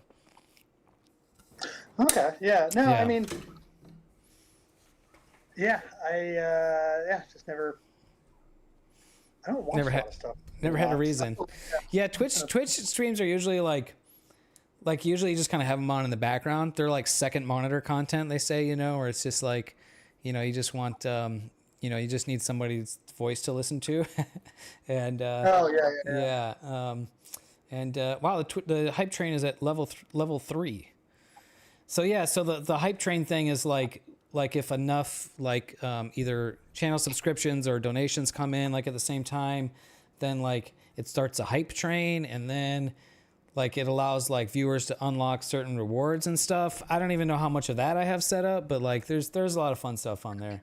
So Interesting. yeah. So you're camming. Yeah. Mithridite says we could Twitch stream an imaging session at a dark site. So I was kind of thinking that, like up at Pinos, with a Starlink. If we get you on there. Yeah. The problem is Yeah. we would need some the problem is it's dark. So how do you get a camera? Well, there's infrared light. So we Yeah. could do that. Yeah. Or if we can do something like my Sigma FP has it's very good in low light, and you just have to crank the shutter like a quarter second or something. So it's going to be a little shuttery. Yeah, We could do something like that, too. those cameras that have those insane what is it aren't there? What are they doing 200,000 ISO or something like that nowadays? And Yeah, I can do that with the Sigma, and it looks a little rough, but it's usable. Yeah, it would be. I mean, it'd be fine for a Twitch stream second monitor content because you guys aren't. Because you're not even watching this thing full screen. You're watching it in a small thing anyways. So, yeah. But yeah. And what's up, Brian the Primate? By the way, glad to have you here. But even yeah. the little security cameras too, with a little IR light or whatever. Yeah, I have them on my tripod so I can make sure my telescope's doing its thing when I'm in bed or whatever. Oh, okay. Yeah, I've got a little Google Nest Cam. Yeah, maybe And something like that. that's fine. But yeah, it'll be kind of fun to have that to do stuff like that. So, oh, we got a hype chest. Yeah, I don't. So there's new emotes, and there's little chat emote things you can do now that are fun stuff. So, yeah, one of the so you get another thing that you get on Twitch is you get channel reward points. This is free stuff just for watching. You gain points on people's channel, and then whoever channel you can set this up so that people can redeem those points for things. And so one guy I watched, it's a flight sim streamer. He'll have for I don't know 1,000 points you can redeem a mug chug where he'll chug a mug of beer. So you can do fun stuff like that. So yeah, I don't know. Twitch is a lot of fun. I've enjoyed it. So. But yeah. Cool. But yeah. Doing a stream up at Pinos could be a lot of fun, and because it tends to be like a crowd, a lot of people up there, and kind of a star party kind of atmosphere. So, yeah, maybe we'll have to think about that. We would need the Starlink, so we would have to we'd have to get Gibran on board. That could be something you could talk to Michael from LAS about, because they have a dark sky site in Lockwood Valley too. Yeah, so maybe that would be better because that would be more of a controlled environment. Yeah, although it's not that controlled. Well, no. People might be grumpy. Yeah.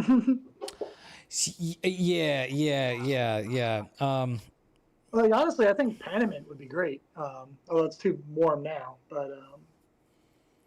Well, with the Starlink, it could be anywhere, and I mean, I think it's just a Pinos is great because of that. The astronomers just tend to make that sort of tight knit group there, and so for that, that's I'm imagining a camera you kind of move around, and with a mic on it, and you kind of just go talk to people, and yeah, I don't know, we could maybe figure something out someday, but yeah, so. But it could be a lot of fun, yeah. Misadventures says, Oh, he's working on a Mars time lapse. I showed the SER at the end of the stream the other night. Mars was pretty low, but I don't know what he meant the SER, but yeah. That's the like the file format from like SharpCap or something. Oh, the video file Yeah. format. Yeah. Yeah, gotcha. Cool. Yeah, Misadventures in Astro's got like I think he's got the 9¼ inch, is that right? Or is he the 11 inch? Cassegrain? No. What's the 9¼ Yeah, that's the Celestron. Schmidt Cassegrain. Schmidt the Edge Cassegrain. model. There it is. Yeah, Schmidt Cassegrain. Yeah.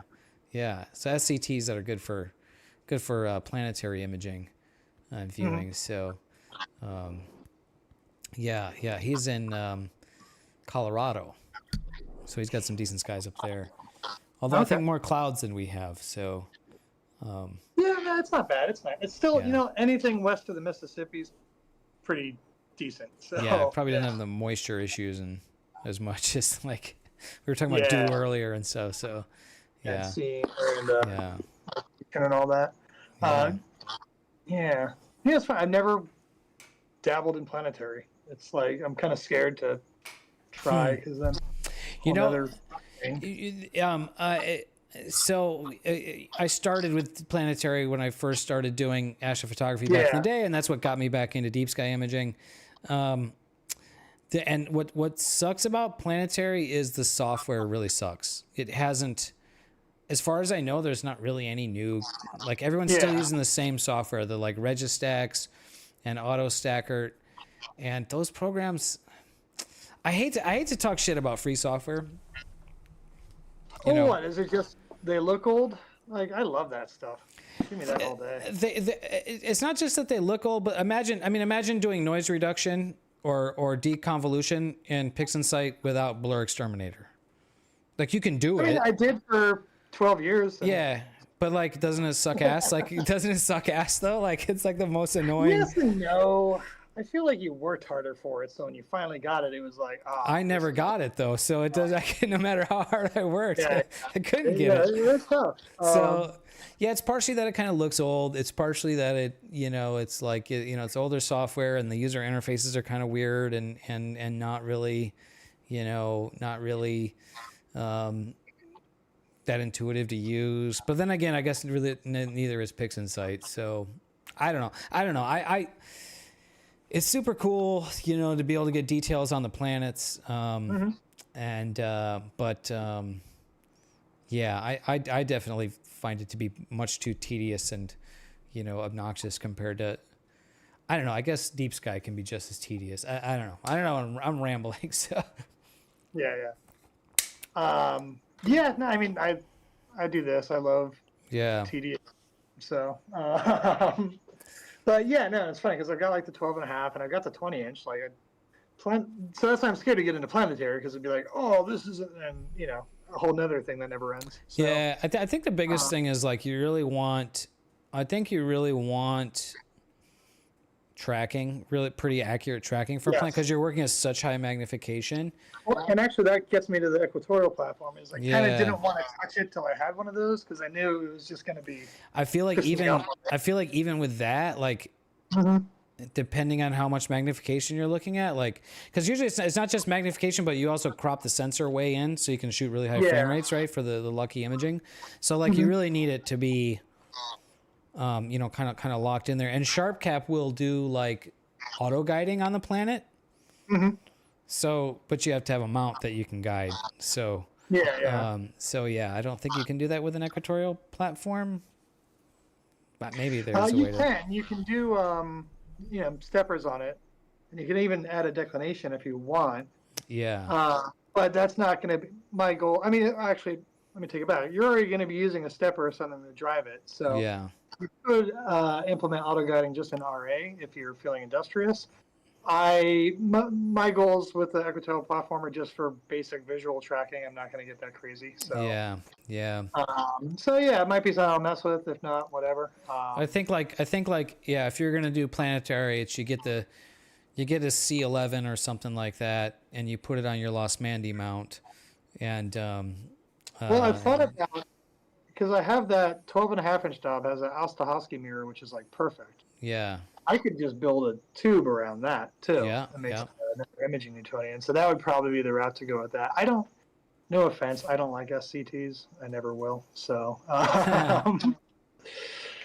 but yes, that's a possibility. It's all magic fun stuff. So there's just so much things we could do, and just not the time or money to do it. yeah, no, I think I remember getting into this early on. The best thing I heard was like, the best telescope is the one you have and that you use. Yeah, So, that's my philosophy for sure. so true. Yeah. Yeah.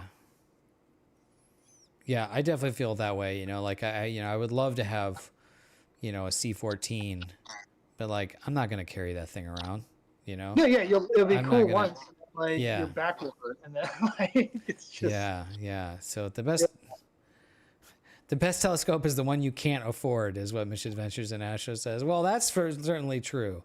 So, Jeff is asking what you're thinking about the upcoming new moon. I mean, I think are we 2 weeks or we're like 3 weeks away still, but maybe a it's little far out to think about that, but Um, end of April. Is it going to be too cold still for too early for Grandview, or no, I think it's in that weird in between time, right?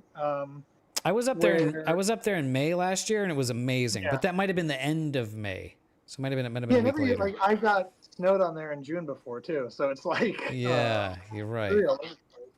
There is Kennedy Meadows is a nice in between because that's at 6,000 feet, Yeah, and still very dark. Or yeah, I don't know, it all depends on the weather. But yeah, I'd love to get out. I'd like to get out for like a week or something and make up for some lost time. yeah, definitely. I'm trying it right now. I'm doing an imaging project in the globular cluster M107, but it's very close to the core of the Milky Way, so there's a lot of dust lanes and HA and all sorts of stuff in that. Oh, So sort of a I mean, just- multi-target field. Yeah, it's just a very rich, interesting Yeah. field, a lot of different colors, so that should be pretty Yeah. cool. And it's like no one ever images M107. That's a stupid globular that's tiny compared to M13 and 15 and all that. Right. So it doesn't get a lot of attention, but I've been doing the field the last few nights, just HA in the backyard, and it's pretty cool. So Yeah. All right. well, yeah, we'll see. Mazif says, "Don't forget, we have a new northern hemisphere comet to chase." Oh, do we? What is it? I don't. We Nerdwino was talking about it on his stream last night, and he was looking for it with his scope, but he was having some issues. I don't know if he was able to find it or not. But I think Mazif posted that in the Discord somewhere. So that comet was the comet that we had last year was a lot of fun to kind of every new moon every month kind of check on its progress. So that was kind of Yeah, fun. no, I was able to see that from my backyard in LA, naked eye. So that was pretty cool. When it was at its peak or whatever. Yeah. Misadventures in Astro says a 9.25 fully loaded with full frame camera, filter wheel, focal extender, finder scope. Is close to unwieldy. Oh, I'm sure. C11 plus, you need a buddy. Have you seen that? Have you seen that technique that people use where they to mount the C14, they like set it down. Yeah.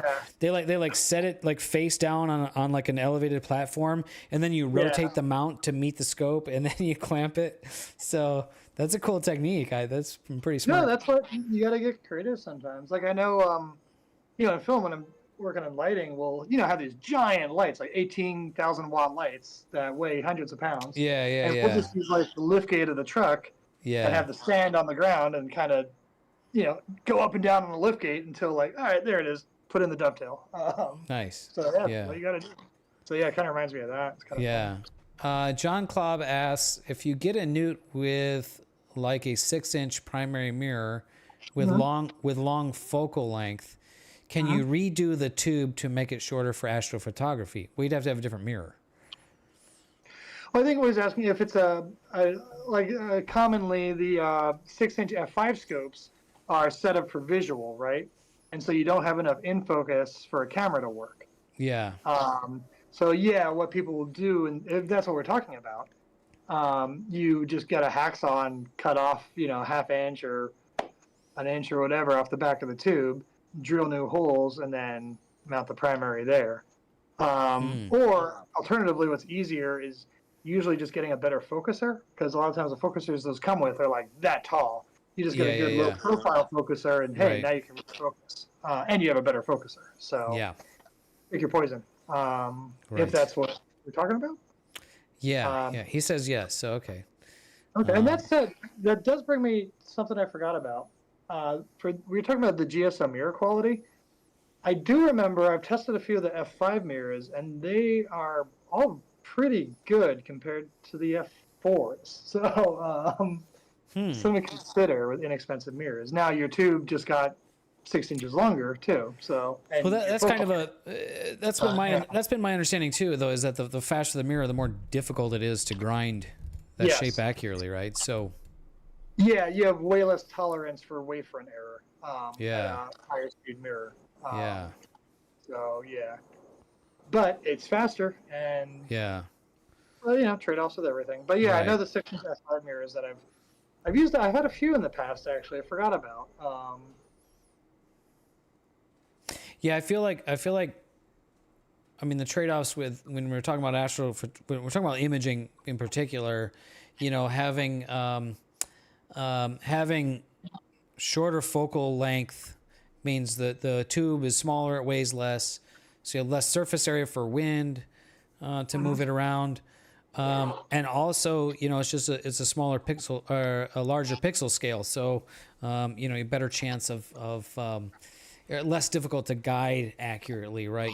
I 6-inch f5 I think is 750 millimeter focal length, and I just think that especially the pixel scale with the small sensor camera that I'm using is like, I don't know what that would be, but it would be less than an arc second, or right around an arc second. So so that would get to be pretty tricky to guide and get without throwing away a lot of sub exposures, right? So stand by for a moment. I might have something. All right, I'm gonna actually go pee while Dan is while you guys are standing by. So I'll be right back. You guys watch Dan on the ladder. So yeah, I gotta pee. I'll be right back, guys. Here. Oh, that's way up there. Okay. Yeah. I'm not getting that down. But I forgot when I talked about 6-inch f5, I have a carbon fiber tube I made for a 6-inch f5 that's way up in the rafters somewhere. And I think I sold the optics from that, so I think I just had the tube sitting up there. Yeah. Everyone's in SoCal and wants a tube. But I also can't see any of you in the chat, so. Sounds like no one wants it. Okay. I'm going to try to do that. We're going to need a taller ladder.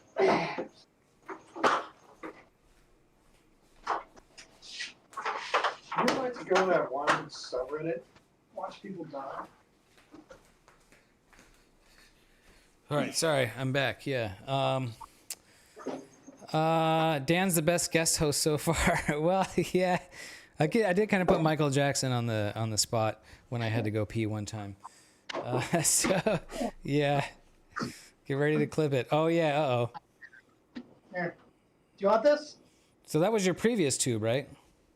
This is a tube from many years ago. Oh, okay. This was for a 6-inch f5. There you go. I don't know what I did here. Whoa, that looks like you cut that out with a number 2 chisel. I think I did, yeah. Number 2 hatchet. That's the joke. That's all right. You can't see it. Cut it right here, and now it's an f4. So there you go. Look at that. If you want it, you can have it. Okay. I might. I think it's. God, what did I do with this? Jeff says he used a beaver. He got hungry. Yeah, it looks like I must have been in a situation and I needed to make that hole quick, big, like somewhere at some, I don't know what. It looks like you went at it with an angle grinder. This is from like 12 years ago or something. Yeah. Yeah. I don't know. Cool. Yeah. But yeah, that was for an F5 that I had. I think I sold the optics or did something with them a long time ago. Right. But I kept the tube around, and yeah, it's carbon fiber. I think though it's the same diameter as like the regular GSO. since Yeah. I built it to use like the original cell and all that stuff a long time ago. But, Yeah, right on. dude, let me see. Yeah, cool. I Yeah, got seven and 3/8. Yeah. I have a this whole time yeah, now my camera's on. You can probably see the other camera's hey, I on. can finally Yeah, if you can see find some of them myself. I thought I had that on. Yeah, sorry I didn't have it. Let me grab I'm gonna grab a part off the printer. Cool. All right. Oh, now the Dave's gone. Got nothing clever. I'm sorry. But that's show business sometimes. All right. Yeah. All right. That's live streaming. So, yeah, there's a gear. This is for the camera rotator project that I'm working on. Oh, You're gonna be able to see that. yeah. So you got But, the same. Was it the helical gears? Yeah, herringbone, double helical gear. Oh, yeah. And then Yeah, you I did that just same kind of gear on your Dub. I yeah. just like those kind of gears, so I'm trying to show both cameras. This is fresh off the printer, and does it actually? Oh, it'll fit. Oh, look at that. Oh, is that too loose? Oh no, that's gonna fit nice. That's gonna fit nice in there. So so the big thing with, I mean, I feel like if you're gonna build a camera rotator, the biggest constraint is it needs to be. One of the biggest constraints is it needs to be rigid and stiff, right? You don't want the thing, because if there's any kind of flex in there, then you're going to have tilt in your image train, right? Which would be bad. So, you know, with plastic parts, you know, maybe with really light cameras, that wouldn't be a problem. But, you know, with heavier cameras, and even not that heavy a camera, but by the time you have, you know, filter drawer and stuff, you know, it's concerned. So my solution is to use a big heavy duty bearing. So this ball bearing is basically the backbone. It's the rotation, but it's also the strong backbone so hopefully we don't have flex, right? So I think it'll work. We'll see. So that goes in there, and that rotates. So yeah, I've printed these parts it's like 10 times now to get the right fit, because I want this to be like a press fit. But yeah, so that's going to be the camera rotator, and now I finally have these parts to where I can put it together. So I'll do that, like, I don't know, tonight or tomorrow. And I don't know if it's something that I'll use myself, but yeah, I guess it could be kind of fun to have. So Yeah, so it just gets driven by like a stepper off the side or something. Yeah, so I don't know how well we can see that there, but I have an extra little baby stepper that I use for my focus motor, so I'm going to try to drive it with, this is cute little baby. This is a NEMA 8 stepper motor. So if the baby stepper motor doesn't cut it, then I have the child stepper motor. So I've got a couple of different sizes. I think this is a NEMA 14. This is from an extruder from a 3D printer. So, I mean, this will definitely drive it. So, yeah, that's the idea with that. Yeah, then it's just a gear to gear, right? No belt or anything like that.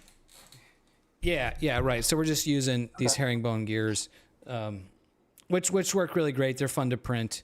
You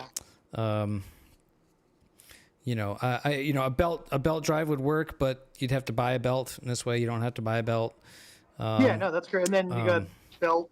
Especially that big of a belt is going to be unwieldy too. So yeah, and you have to worry about like tensioning the belt. You know, there's ways to work around all this stuff. So yeah. So yeah, that's a project that we designed that on the stream like last week and started working on it, and so I got sidetracked over the weekend with a paid 3D print commission job, so I had to print those parts. So now I'm just getting back onto this today. So. That's what I'm currently hoping that to finish that. And I was gonna maybe actually hit you up about this, Dan, to maybe CNC a carbon fiber end plates for this. Ooh, yeah, sure. So if the plastic alone is not stiff enough, if we either make or bond some carbon fiber to it, it'll be plenty stiff. So what is the OD on that? What's your biggest dimension? This diameter here? Yeah, or what's the biggest dimension? So I guess sprocket end to the other end. It looks like, what, 5.5 inches or so? It's about 100 millimeters. Okay. My brain is mostly thinking in millimeters. Yeah, 120 millimeters. Okay. Yeah, but then there's that. I'm kind of almost out of carbon fiber. I got to buy some more fabric, but I've got a Huh. bunch of scrap pieces. Like, Oh, so, yeah. so- There's the protrusion on the end that sticks out. So that the widest dimension is 135 millimeters. Yeah. So. Yeah. 7/8, Sorry. that's fine. Yeah. As Mithradites point out, that the technical term for this is the pokey out end of that thing. It's the nobular phallus on the end here. So they might want to do the idea, the real idea with this is to, or I guess the goal with all of these projects that I've been working on are designing things that other people can download and, the plans for and build. So I don't want to rely too much on stuff like machine carbon fiber parts that, because then they would have to either do that themselves or order that or something. So I'll try to do it with just 3D printed plastic at first. And maybe there's like two versions. Like this is the version that'll support, your small lightweight cameras. And if you need a heavier camera, then you'll do the one with the carbon fiber or something. I think one of the main drawbacks with this is it's a little bit over. It's like 20 millimeters thick. And I think most of the camera rotators are like more like 16 or 17 millimeters. So yeah, like the Wonder I've got is I think 10. So super yeah. thin. Yeah, that's But if how you have, thick like- this bearing alone is, right? So, But you can also get kind of clever with, like, is it going to thread on each end, like M54 or something like that? yeah, the idea is to bond an extension ring. So this is M48. The image trains that I have use M48, so obviously bigger cameras would. So then you're just going to like bond this in, and Okay, yeah. so that way you're going to have metal threads on there. Yeah. So it turns out you can 3D print 42 millimeter by 0.75 millimeter pitch threads. And they work pretty good, but would you want to hang your camera off of it? Probably Well, not. how many times will they keep working? Right. So instead, you buy a ring, buy a spacer ring, and glue it in there so we have metal, threads in there, right? So that's the idea with that. So, so that's how that's going to go together. Nice. So, I'll probably get that. Made a guide cam. Yeah. So, that's what I'm working on, and hopefully I'll get that finished up in the next few days. No, but having a rotator is great because I recently added one. It was like one of those things that, all right, we see prices are going to go up on everything, and what do I not have that I've always wanted? It's Yeah. like, oh, rotator. So added that, made it work, and it is great because now there's so much framing I can do, especially if you're doing multiple targets a night. Yeah. And how if you're stuck in 0 and 90, it's like, all right, everything for the next 6 months has to be in 90 because you Right. keep kicking the cans down or whatever. My strategy for that has been like, if I'm going to shoot 2 objects in the night, I'll try to pick a second object that matches the rotation for the camera I want for the first object. So that, so it's like, oh, this target would be perfect for the second half of the night, but I would have to rotate the camera. So we'll go to this target instead, so I don't have to rotate the camera. But Become like a slave to it. Yeah, but obviously, having the rotator just unlocks all that. The downside being that it adds a lot of complexity to the setup, and it's another thing to troubleshoot when it doesn't work, and and kind of heavy. This bearing is pretty heavy in here, so this thing is going to weigh another. I mean, maybe 2 pounds when it's all together with the stepper motor and stuff on there. So that's kind of like, this is probably heavier than my camera. Yeah. Yeah. So, I don't know, but it's a fun project to work on. So we'll do that, even if I don't end up using it, and if it's not for me, it's fun to work on. So that's cool. Or you can combine it with your job, and now you have field rotation correction. Yeah, that's gonna be A whole scary world. Yeah, no, I don't want to even go there. Yeah, no. That guy. What yeah. is there like a universal ASCOM driver for rotators or something that you're able to use? So OnStep has support for a rotator and additional axis. So the OnStep great. controller that I'm using has 4 channels: RA deck, focuser, rotator. So I just need to throw another stepper driver in the board that I have, and then I'm good. The non-step handles the rest. Oh, that's great. Yeah, and OnStep handles the rest. But there's also, like, I don't know if there's somebody's done a project. There's a GitHub somewhere that does like ASCOM drivers. So you'd have to get like an Arduino board with a stepper driver and stuff to control the stepper motor, but the software for that is out there. Yeah. So, okay. Yeah, so that can be done.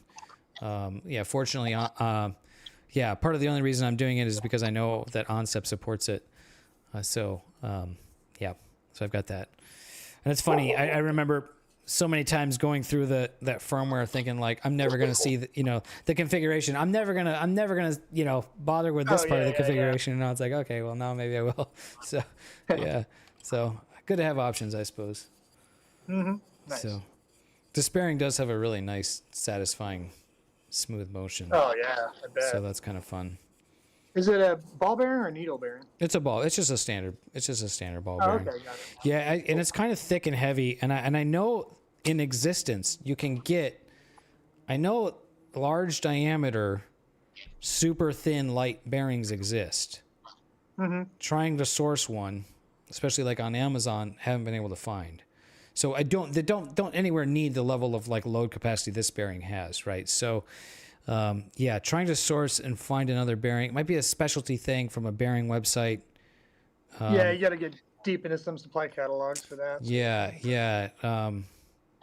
So yeah, I know. Yeah, so a lighter, thinner bearing would definitely make this. And because this thing is 10 millimeters, this thing is what kind of drives the overall thickness of this whole thing. So, if I could get an 8 or a 6 millimeter thick bearing, that would work too. So, yeah. It could be something where like a really well machined sleeve bearing setup Yeah. might work. Yeah. Because that's really like what you'd have on like a car crankshaft or whatever. Yeah. Bigger than that though. But yeah. Misadventures in Astro says, saying to me, I want to talk to you about maybe building on a step replacement for your EQ6Rs board. I'm not the guy to talk to about that, but I know those exist. I think you can just buy the OnStep boards that I bought are from Chad Gray. Gray Digital Arts. Gray, I'm Googling this. Yeah, okay, here we go. Yeah, so this guy, Chad Gray, you can build your own boards, but Chad Gray builds and sells these. So if you're like me and you're kind of an electronics dummy-dum, then just buy a board from Chad Gray. And I think he might even have a kit. He has kits for some. He has a kit for the CGE. I think that's a Celestron mount, right? The Celestron CGE mount. So he has a conversion kit for that. But yeah, I don't. Yeah, I know at the end of the day, EQ6 is just 2 NEMA 17s in there. Yeah. So, just 2 regular basic What type of basic dog is steppers. this? So if you can go off that, then you're good. Yeah. But also, why would you want to replace? Is the board bad or something? Do they say? Because that's a very reliable mount. I don't know. He also put the lol face guy emoji after that, so he might have been joking. I don't know. I can't tell you. I don't know. But it can be done. Yeah, it can be done. Yeah. My experience with OnStep is, well, if you're a tinkerer, you got to be a tinkerer. He had an incident, which is why he needs to replace the board. His screen name is Misadventures in Astro, so he was living up to his namesake. Because I know you can call Skywatcher and they can send you out a replacement board for like I think it's $150 maybe. I don't remember now. There you go. Maybe you can just get a board. I thought I fried my board on my Atlas years ago. You also had a misadventure. Yeah, it ended up being an inductor just went bad, so I just jumped it because I was out in the field, so I just soldered a little, it looked burned up, so I just jumped it and figured, it's already broken, can't hurt. And then it's been working fine ever since for 10 years. So didn't need that inductor, I guess. He says those boards are about $200 now. Okay. The board from Chad Gray's like $100. Well, I mean, or was, right? Who knows what it is? It's gonna be yeah. So yeah, depending on the option. There's a lot of different ways you can build on-step boards. So yeah, $110 was the one that I used. So and if you assemble it yourself, it's going to be cheaper, right? So yeah, if you're just trying to save money. But on-step can be a thing to assemble or to get configured and working, and you're not going to get a lot of support on that. So yeah, be ready for yeah, enjoying that. So if you go that route. So Yeah, I mean, my opinion on that, which no one's asking for, but EQ6 is such a basic, reliable mount. I would just bite the bullet and get the replacement board, because you plug it in and it's just going to work for 15 years or whatever now. just stick with that. It just, with EQ mod or Green Swamp Server or whatever, it is just foolproof. So Yeah, I think so.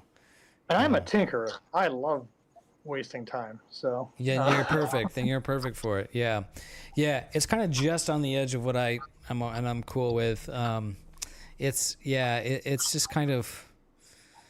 Yeah, it's kind of weird. It's hard to describe. So I mean, if you want to learn how all of it works, that's a great opportunity. Yeah, certainly I know a lot more because I've been tinkering with it. So yeah, it's been good in that regard. But yeah, all right. Well, it's definitely supper time, so I need to get off. I think I'm gonna say peace. Dan, thank you so much for being here. Thank you. You're the man. It's been a lot of fun on my end, and I think it's been I think the chat, the group, really enjoyed it, and I'm sure it's beneficial to a lot of people in the community. So, you know, if you'd like to do this again, it could be fun. Maybe there's if there's some specific topics that you guys out there, you know, have questions or want to know about, or just some other topic. There was some stuff we were gonna maybe kind of discuss and didn't get to, but yeah, I don't know. Maybe we'll have to have them on again. So.